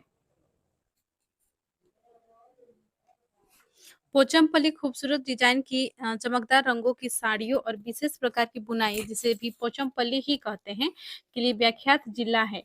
यह निम्नलिखित में से किसका भाग है? तो देखिए पोचमपल्ली जो है यह कहाँ पर पड़ता है और ये जो है एक खूबसूरत डिजाइन की जो है साड़ी भी होती है। पोचमपल्ली साड़ी भी होती है और ये जो है एक स्थान भी है और ये जो है अर्थात स्थान यानी कि जिला भी है, ठीक है। तो किस राज्य में पड़ता है? ऑप्शन है तमिलनाडु, कर्नाटक, महाराष्ट्र, तेलंगाना। तो यह जो है पड़ता है तेलंगाना में पोचमपल्ली, ठीक है। तो इसका जो है ये जो है एरिया ही ये फेमस है पोचमपल्ली साड़ियों के लिए, जो कि खूबसूरत डिजाइन के होते हैं, चमकदार रंगों की होती हैं, ठीक है। तो करेक्ट आंसर इसका हो जाएगा ऑप्शन 4 तेलंगाना। नेक्स्ट है क्वेश्चन 74। सीमा एक ईवीएस शिक्षिका ने अपने छात्रों के लिए चिड़ियाघर एक क्षेत्र भ्रमण फील्ड ट्रिप का आयोजन किया। निम्नलिखित में से कौन चिड़ियाघर की यात्रा के सबसे उपयुक्त उद्देश्य है? तो देखिए हम भी बचपन में आप भी गए होंगे ज़रूर चिड़ियाघर में, स्कूल के द्वारा जो है ले गया गया होगा आपको। तो क्यों जो है ब बच्चों को जो है चिड़ियाघर घुमाना आवश्यक होता है? क्यों जो है भ्रमण कराना आवश्यक है? इसके पीछे क्या उद्देश्य होते हैं? तो ऑप्शन है चिड़ियाघर के जानवरों को के नाम याद कराना करना, जानवरों से संबंधित अवधारणाओं को जोड़ना, प्रक्रिया कौशल को बढ़ावा देना, चिड़ियाघर के छात्रों के सीखने का आकलन। ठीक है? तो 4 ऑप्शंस हैं, चारों का जो है कौन सही है ये करना है, ठीक है? तो यहाँ पे देखिए, तो क्षेत्र भ्रमण जो है इसलिए कराए जाते हैं ताकि बच्चे जो हैं जानवरों के बारे में जान सके, वे जो है जानवरों को पहचान सके और उनके बारे में जो है सीखें, ठीक है? तो ऑप्शंस के अनुसार से देख लेते हैं। उनके नाम याद करने के लिए, याद करना कभी भी आपको याद ऑप्शन दिखे आप समझ जाइएगा ऑप्शन गलत है, ठीक है? तो नाम को याद करने के लिए नहीं, ये गलत हो जाएगा। जानवरों से संबंधित अवधारणाओं को जोड़ना बिल्कुल सही, उनका जो है उनसे संबंधित जानकारियों को इकट्ठा करना बिल्कुल सही है। प्रक्रिया कौशल को बढ़ावा देना, यह भी सही है। चिड़ियाघर में छात्रों को सीखने का आकलन करना, छात्र जो है वहाँ पे आकलन करेंगे सीखने के लिए, ठीक है? तो ये भी सही है। ऑप्शन इसमें बी, सी, डी सही है। B, C, D option second में है, ऑप्शन सेकंड इसका करेक्ट हो जाएगा। नेक्स्ट है क्वेश्चन 75। एक ईवीएस शिक्षिका ने अपने छात्रों को जानवरों के बारे में पढ़ाया और उन्हें निम्नलिखित कार्य करने के लिए कहा। तो देखिए इसमें भी कूट दिए गए हैं, ठीक है, इस प्रश्न में और 4 ऑप्शंस हैं। तो देखिए प्रश्न है कि एक ईवीएस शिक्षिका ने अपने छात्रों को जानवरों के बारे में पढ़ाया और उन्हें निम्नलिखित कार्य करने के लिए कहा है। तो ऑप्शन तक लिखते हैं, आसपास के विभिन्न जानवरों के नाम लिखिए, विभिन्न जानवरों को गतिविधियों का अवलोकन करें, अवलोकन के आधार पर जानवरों को श्रेणियों में वर्गीकृत करो, जानवरों को परिभाषित करो। तो ये 4 ऑप्शन हैं, ठीक है। और इसमें जो है आपसे पूछा गया है उपर्युक्त में से कौन सा प्राथमिक स्तर के छात्रों के लिए उपयुक्त नहीं है। तो देखिए कभी भी जो है इस प्रकार से प्रश्न पूछा जा सकता है, तो कब हमेशा जो है कौन सा सही ऑप्शन है ये नहीं पूछा जाएगा। तो इस बात का आप ध्यान रखेंगे। देखिए इसी प्रश्न में जैसे पूछ लिया गया है कि कौन सा जो है उपयुक्त नहीं है, तो आप जो है यदि हड़बड़ी में आप देखते हैं तो आप जो है जो सही है उसको आप करेक्ट करके आ जाते और इसका जो है आपका नंबर कट जाता। तो एग्जाम में ध्यान देना है, ठीक है। और प्रश्नों को जो है ठीक से पढ़ लेना है, लंबे लंबे प्रश्न होते हैं, हालांकि सीटेट का टाइम बहुत कंज्यूमिंग होता है ये सभी क्वेश्चंस, लेकिन आपको थोड़ा-सा जो है दिमाग को स्थिर करके और एग्ज़ाम में बैठना है और प्रश्नों को जो है फ़ास्ट आपका जो है पकड़ होने का क्षमता होना चाहिए, जिसके तहत जो है आप जो है सही आंसर को चूज़ कर सकें। तो देख लेते हैं कौन-सा जो उपयुक्त नहीं है। तो आस-पास के विभिन्न जानवरों को नाम लिखिए। तो जानवरों के बारे में उन्होंने पढ़ाया, जो भी जानवर बच्चे आसपास में देखते हैं, जैसे कि कुत्ता है, बिल्ली है, इसके बारे में जो है वो लिखेंगे, तो ये उनका नाम लिखेंगे, तो ये सही एक्टिविटी है, ठीक है। विभिन्न जानवरों की गतिविधियों का अवलोकन करें। बिल्ली जो है क्या करती है, कुत्ता जो है क्या कर रहा होता है, या अन्य और दूसरे जानवर है, ये सभी जो है क्या कर रहे होते हैं, इन सभी का जो है क्या करना, गतिविधियों का अवलोकन करना, ये भी सही है। अवलोकन के आधार पर जानवरों को श्रेणियों में वर्गीकृत करें। जैसे जो है अलग अलग जानवर जो है अलग अलग गतिविधि करते हैं, उनको जो है वर्गीकृत करने के लिए कहा जाएगा, तो बच्चे जो है इसके बारे में और अच्छे से जान पाएंगे, उनका जो है ज्ञान का निर्माण होगा, अधिगम अच्छे से करेंगे, तो ये सही है। जानवरों को परिभाषित करें, तो देखिए जानवरों को परिभाषित करना, इसके लिए जो है यह उतना सही तरीका नहीं है, तो इसका जो है पूछा गया है छात्रों के लिए उपयुक्त नहीं है, तो इसमें डी ही बस लिख रहा है, तो ठीक है, इसका जो है ऑप्शन डी करेक्ट हो जाएगा, केवल डी। ऑप्शन 4 करेक्ट हो जाएगा, केवल डी। और यदि आप चाहते हैं इसी प्रकार के और भी पेपर्स को देखने के लिए, जो जिसमें जो है हमने प्रीवियस ईयर क्वेश्चन सॉल्व कर रखा है 2021, 22, 23 और उससे भी पहले की जो परीक्षाएं हुई थी, जितने भी ऑनलाइन और ऑफलाइन एग्जाम्स हुए हैं सीटेट परीक्षा का, इसके सभी प्रश्नों को जो है हमने सॉल्व कर लिया है, और सीटेट जुलाई 2025 नामक प्लेलिस्ट में अपलोडेड है, आप जाकर उन वीडियोज को भी देख लीजिएगा। क्वेश्चन है, हरियाणा के सीमावर्ती राज्य है, तो देखिए ऑप्शन है हिमाचल प्रदेश, राजस्थान, उत्तर प्रदेश, उत्तराखंड, मध्य प्रदेश, हिमाचल प्रदेश, पंजाब, बिहार, पंजाब, उत्तर प्रदेश। तो देखिए यहाँ पर जो है हरियाणा का सीमावर्ती जो राज्य हो जाएंगे वो हो जाएंगे राजस्थान आ जाएगा हरियाणा के नीचे, ठीक है, और इस साइड में जो है उत्तर प्रदेश आ जाएगा, यूपी, ठीक है, और इस तरफ यदि देखा जाए नीचे राज्य, और ऊपर की तरफ यदि देखा जाए तो यहाँ पर जो है हिमाचल प्रदेश आ जाएगा, ठीक है, कुछ इस प्रकार से है, ठीक है, मैप में हरियाणा, और इधर ऊपर के साइड में जो है हिमाचल प्रदेश आ जाएगी, नीचे जो है यहाँ पर राजस्थान है, और इस साइड में जो है यूपी है, तो इसका जो है करेक्ट आंसर इसमें हो जाएगा ऑप्शन 1, हिमाचल प्रदेश, राजस्थान और उत्तर प्रदेश। जो हरियाणा राज्य के सीमावर्ती राज्य हैं, जो इसके सीमा से लगते हैं, वो राज्य यही सब है, ठीक है। तो आगे बढ़ते हैं, नेक्स्ट क्वेश्चन है, क्वेश्चन 77 है, कथन ए और आर को ध्यान से पढ़े तथा निम्नलिखित प्रश्नों को उत्तर दें। कथन ए और आर को ध्यान से पढ़े तथा निम्नलिखित प्रश्नों का उत्तर दें। कथन ए और आर दिए गए हैं, और कौन जो है सही है इसमें या गलत है आपको बतानी है। तो ऑप्शन है, रेशम का कीड़ा अपनी मादा को उसकी गंध से कई किलोमीटर से दूर से पहचान लेता है। तो जो रेशम का कीड़ा जो होता है वो अपने मादा को जो है उसकी गंध से कई किलोमीटर दूर से पहचान लेता है, बिल्कुल सही है। कुछ मादा कीड़े फेरिमोनस छोड़ते हैं जिसके गंध को नर कीड़े पहचान लेते हैं, यह भी सही है। तो ए और आर जो है दोनों कथन जो है इसमें सही दिए गए हैं, तो दोनों कथन ए और आर सही है तथा आर ए की सही व्याख्या करता है, ऑप्शन 1 सही हो जाएगा। नेक्स्ट क्वेश्चन देखते हैं, क्वेश्चन 78, निम्नलिखित कथनों को ध्यान से पढ़िए। देखिए कथन दिए गए हैं, 2 कथन है, और कौन सा जो है कथन सही है गलत है ये बतानी है। तो कथन है, ईवीएस पाठ्यक्रम को 6 थीम में बांटा गया है, पानी, आपसी संबंध, भोजन, यातायात, आवास, वस्तुएं कैसे कार्य करती है यह। तो इसमें जो है देखिए ईवीएस को 6 थीम में बांटा गया है, लेकिन इसमें जो पानी जो है ये थीम है, आपसी संबंध ये जो है उप थीम है, भोजन थीम है, यातायात थीम है, आवास थीम है, वस्तु कैसे कार्य करती है, वस्तुएं कैसे कार्य करती है नहीं, बल्कि चीजें जो हम बनाते हैं और करते हैं, यह जो है थीम है। तो इसमें जो है कुछ गलत दिए गए, इसलिए ये ऑप्शन गलत है, ठीक है। ईवीएस के प्रकरणों बच्चों के जीवन के बहुत करीब है, यह जो है सही है कि जो ईवीएस के प्रकरण है ये बच्चों के जीवन से जो है रिलेटेड है, करीब है, तो ये सही हो जाएगा। तो इसमें जो है कथन 1 गलत है, कथन 2 जो है सही दिया गया है, तो इसका करेक्ट आंसर हो जाएगा ऑप्शन 4, कथन 1 गलत है एवं कथन 2 सही है। नेक्स्ट है क्वेश्चन 79, दिए गए कथनों को ध्यानपूर्वक पढ़ें एवं सही विकल्प चुनें। तो देखिए इसमें भी जो है 2 कथन दिए गए हैं, और इसका जो है कौन सही है कूट में आंसर बतानी है। तो कर लेते हैं इस प्रश्न को। जाइलम जल और खनिजों को जड़ से पौधे के बाकी हिस्सों तक पहुंचाता है। तो देखिए जाइलम और फ्लोएम ये बहुत ही इंपॉर्टेंट टर्म है दोनों, और जल और खनिज को ले जाने का कार्य जो है यह जाइलम ही करता है, जो कि जड़ से जो है लेकर दूसरे हिस्सों में जाता है। बिल्कुल सही है ऑप्शन, कथन ए जो है बिल्कुल सही है। फ्लोएम भोजन को पत्तियों से पौधे के विभिन्न भागों में स्थानांतरित करता है। फ्लोएम जो है भोजन को पत्तियों से पौधे के विभिन्न भागों में स्थानांतरित करता है, यह भी सही है। तो दोनों कथन जो है इसमें सही दिया गया है, तो इसका हो जाएगा 1, दोनों ए बी सही है, ऑप्शन 1 करेक्ट हो जाएगा। नेक्स्ट क्वेश्चन देखते हैं। व्यापक मूल्यांकन का अर्थ है एक छात्र का मूल्यांकन करने का समग्र तरीका। जिस तरीके से एक ईवीएस शिक्षक ईवीएस में व्यापक मूल्यांकन के लिए अपने छात्रों का आकलन कर सकता है वह है।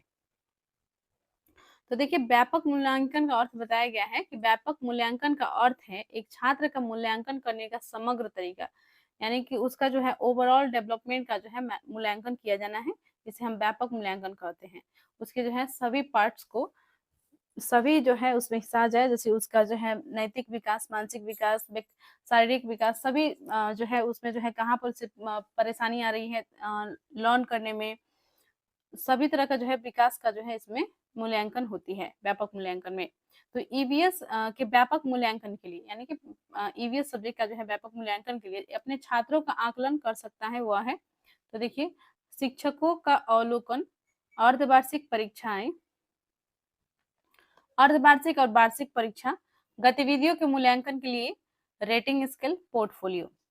तो इसका जो है करेक्ट आंसर इसमें हो जाएगा पोर्टफोलियो।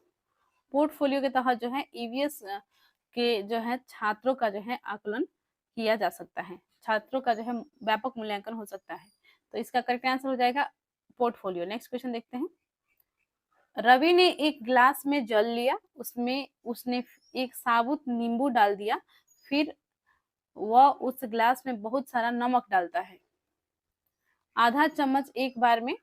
कुछ समय पश्चात उसने पाया कि, तो देखिए क्या हुआ होगा उसका जो है, उसने जब एक्सपेरिमेंट किया रवि ने, उसने सबसे पहले क्या किया कि एक गिलास में जो है जल लिया, उसने एक गिलास में जल लिया, ठीक है, और उसमें एक साबुत नींबू डाला, एक नींबू को डाला, ठीक है, और फिर वह उस ग्लास में बहुत सारा नमक डाल देता है। इसमें जो है उसने क्या किया, नमक को डाल दिया, ठीक है, आधा चम्मच एक बार में, आधा चम्मच जो है उसने नमक डाल दिया। कुछ समय पश्चात उसने क्या पाया, तो देखिए ऑप्शंस है, नींबू जल में डूब गया, नींबू जल में तैरने लगा, नींबू जल में दो भागों में टूट गया, नींबू गिलास के बीचों बीच चला गया। तो देखिए जब नमक डाला जाता है तो इससे जो है पानी का घनत्व बढ़ जाता है और नींबू जो है जल में तैरने लगेगा। तो इसका करेक्ट आंसर हो जाएगा नींबू जल जल में तैरने लगा, ठीक है, ऑप्शन इसमें सेकंड सही हो जाएगा। नींबू जो है, जब पानी जो है, पानी में जो है नमक डाला जाएगा तो इसका जो है घनत्व बढ़ जाएगा और इसके कारण से जो है नींबू इस पर तैरने लगेगी, ठीक है। तो इसका जो है राइट आंसर हो जाएगा ऑप्शन सेकंड। नेक्स्ट क्वेश्चन देखते हैं, क्वेश्चन 82 है। निम्नलिखित में से कौन सा समूह प्राथमिक स्तर पर ईवीएस के प्रकरणों को दर्शाता है? तो देखिए ईवीएस के प्रकरणों को जो है कौन कौन दर्शाता है, ऑप्शन है मौसम, पानी, यात्रा, भोजन, पदार्थ, आवास, परिवार और मित्र, यात्रा, प्राकृतिक संसाधन, आवास, यात्रा, चीजें जो हम बनाते हैं और करते हैं। तो इसका जो है करेक्ट आंसर इसमें हो जाएगा ऑप्शन 4। जैसा कि मैंने अभी अभी आपसे बताया, इसका जो है 6 थीम है जिसमें ये सभी आते हैं, आवास, जल, यात्रा, चीजें जो हम बनाते हैं और करते हैं, और इसी उसी प्रकार जो है परिवार और भोजन, ये 6 जो है आते हैं और ये 6 थीम जो है ये ईवीएस के प्रकरण है, ठीक है। तो इसमें जो है मौसम नहीं है, ठीक है, मौसम ये नहीं होगा, और पदार्थ ये गलत है, ठीक है, प्राकृतिक संसाधन नहीं होगा, तो ऑप्शन 4 ही इसमें करेक्ट दिया गया है, ऑप्शन 4 करेक्ट हो जाएगा। नेक्स्ट क्वेश्चन देखते हैं, क्वेश्चन 83 है। अलबरूनी के बारे में निम्नलिखित कथनों में से कौन सा एक कथन सही नहीं है?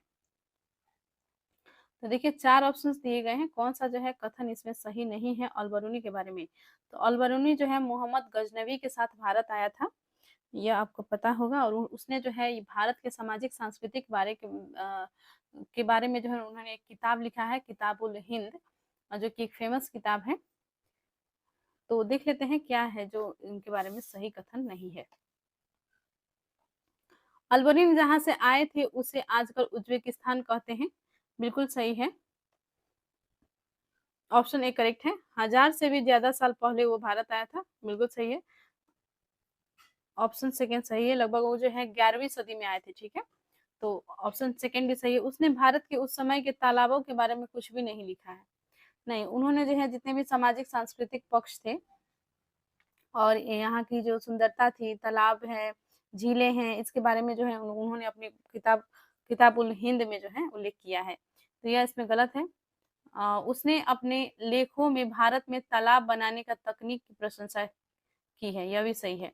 तो देखिए यहाँ पे सही नहीं है पूछा गया है, तो ऑप्शन 3 ही होगा कि उसने जो है भारत के उस समय के तालाबों के बारे में कुछ भी नहीं लिखा है, यह सही नहीं है। करेक्ट आंसर इसका हो जाएगा ऑप्शन 3। नेक्स्ट क्वेश्चन देखते हैं, क्वेश्चन 84 है। नीचे दिए गए कथनों ए और बी पर विचार कीजिए।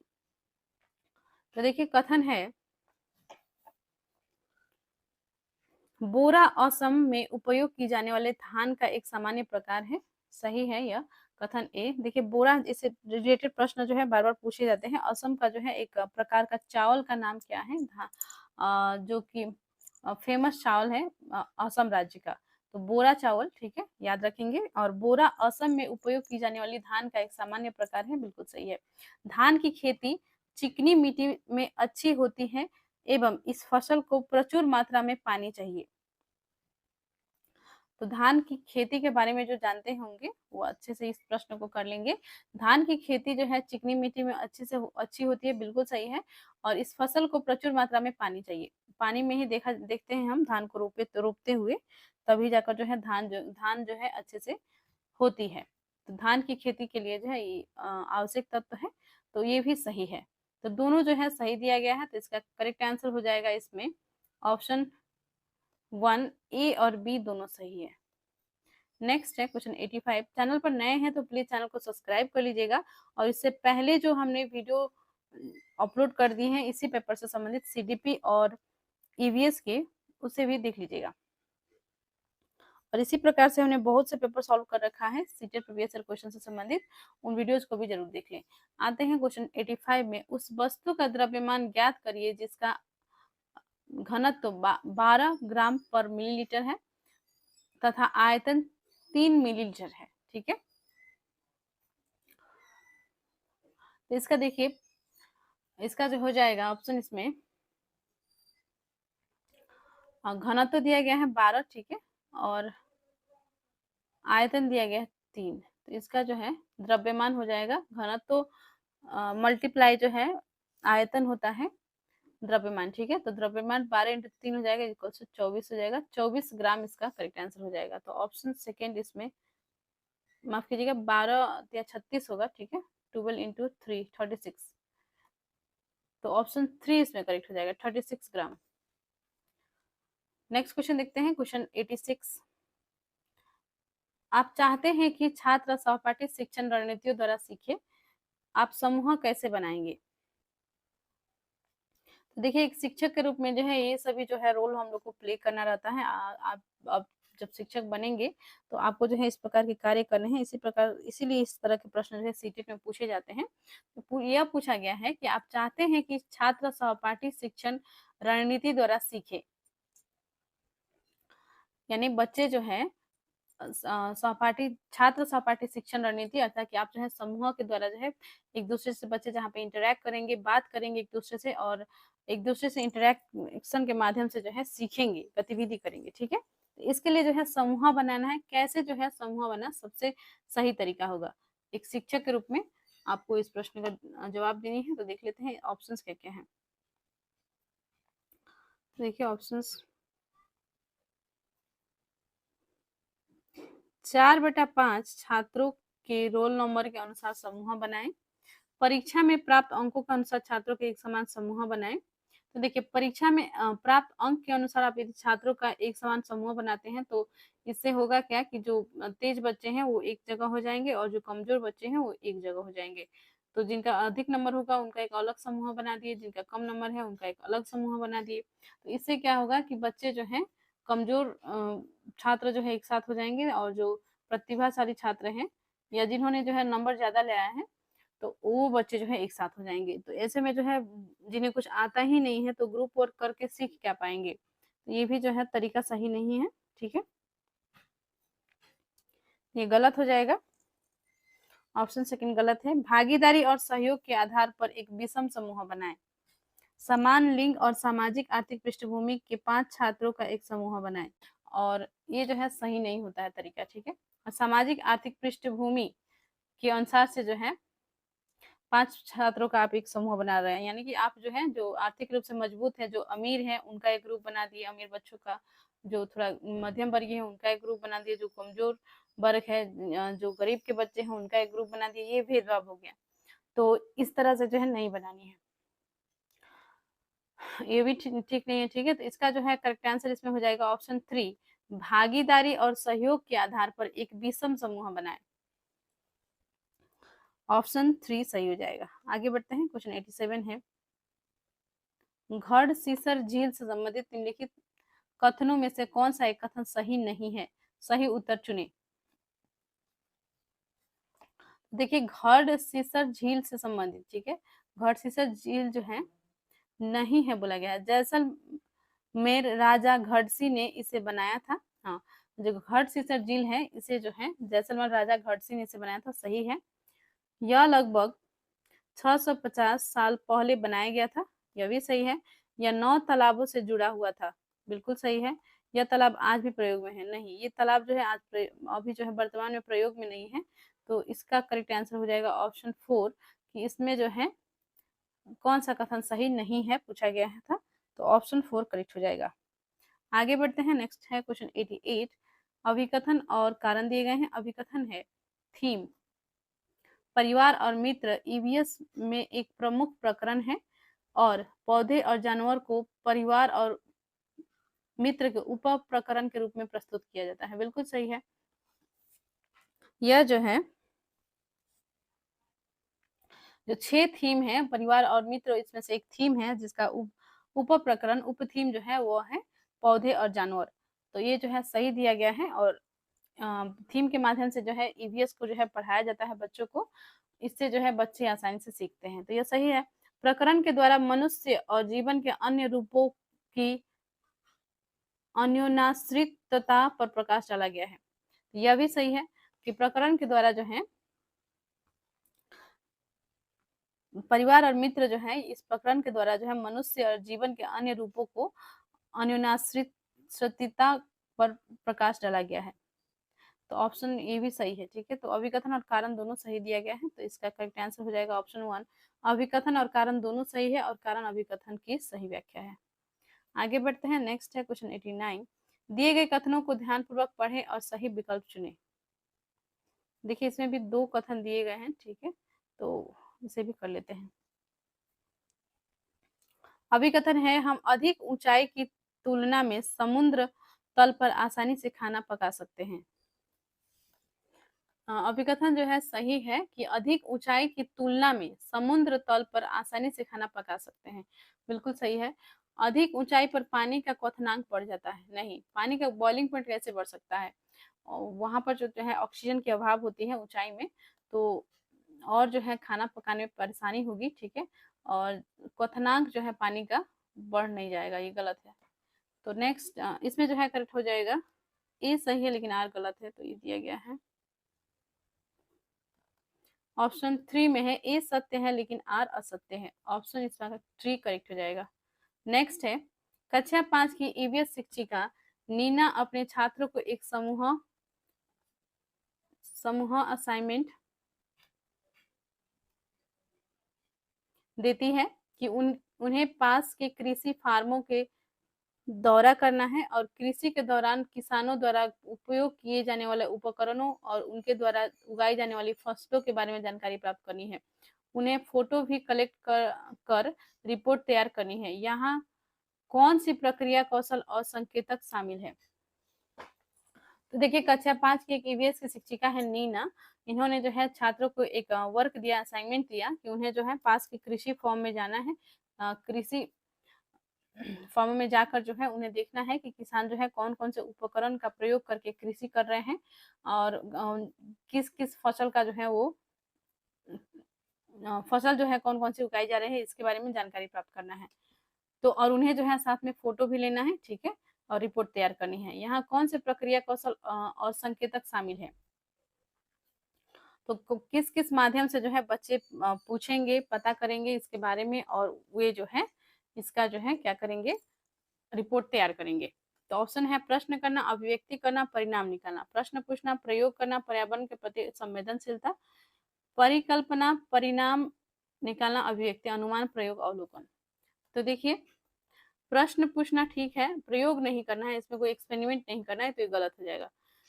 परिकल्पना परिकल्पना करने वाली कोई इसमें जो है ऐसा कुछ काम नहीं दिया गया है। अनुमान लगाने वाली कोई काम नहीं है, बल्कि वहाँ पे जो है समान है, जो भी फसलें उगाई जा रही है उसके बारे में बस जानकारी प्राप्त करना है। तो ये भी नहीं होगा, तो इसका जो है करेक्ट आंसर हो जाएगा प्रश्न पूछना है कि वे जो है कौन-कौन सी फसल उगाने वाले हैं, और ये भी पूछना है कि आप जो ये प्रयोग कर रही हैं ये क्या है, ये क्या है करके पूछना है, अभिव्यक्ति करना और उसका जो है अंतिम में जो है परिणाम निकालना। ठीक है, तो ये करेक्ट हो जाएगा ऑप्शन 1 इसका। 21 जनवरी 2024 का पेपर हमने कंप्लीट कर लिया है और इसके पश्चात जो है हम 7 जुलाई 2024 का पेपर लेकर नेक्स्ट वीडियो में आएँगे। तो मिलते हैं नेक्स्ट वीडियो में। चैनल को सब्सक्राइब कर लें, वीडियो को लाइक एंड शेयर कर दें, कमेंट करें और एक प्लेलिस्ट बना हुआ है सीटेट जुलाई 2025 पेपर 1 नामक प्लेलिस्ट है, जिसमें हमने इसी प्रकार से और भी ऑनलाइन पेपर्स जो हुए थे और ऑफलाइन पेपर सीटेट परीक्षा के हुए थे, उसे सॉल्व कर लिया है। तो प्लेलिस्ट विज़िट करके उन वीडियोज़ को भी देख लें। धन्यवाद।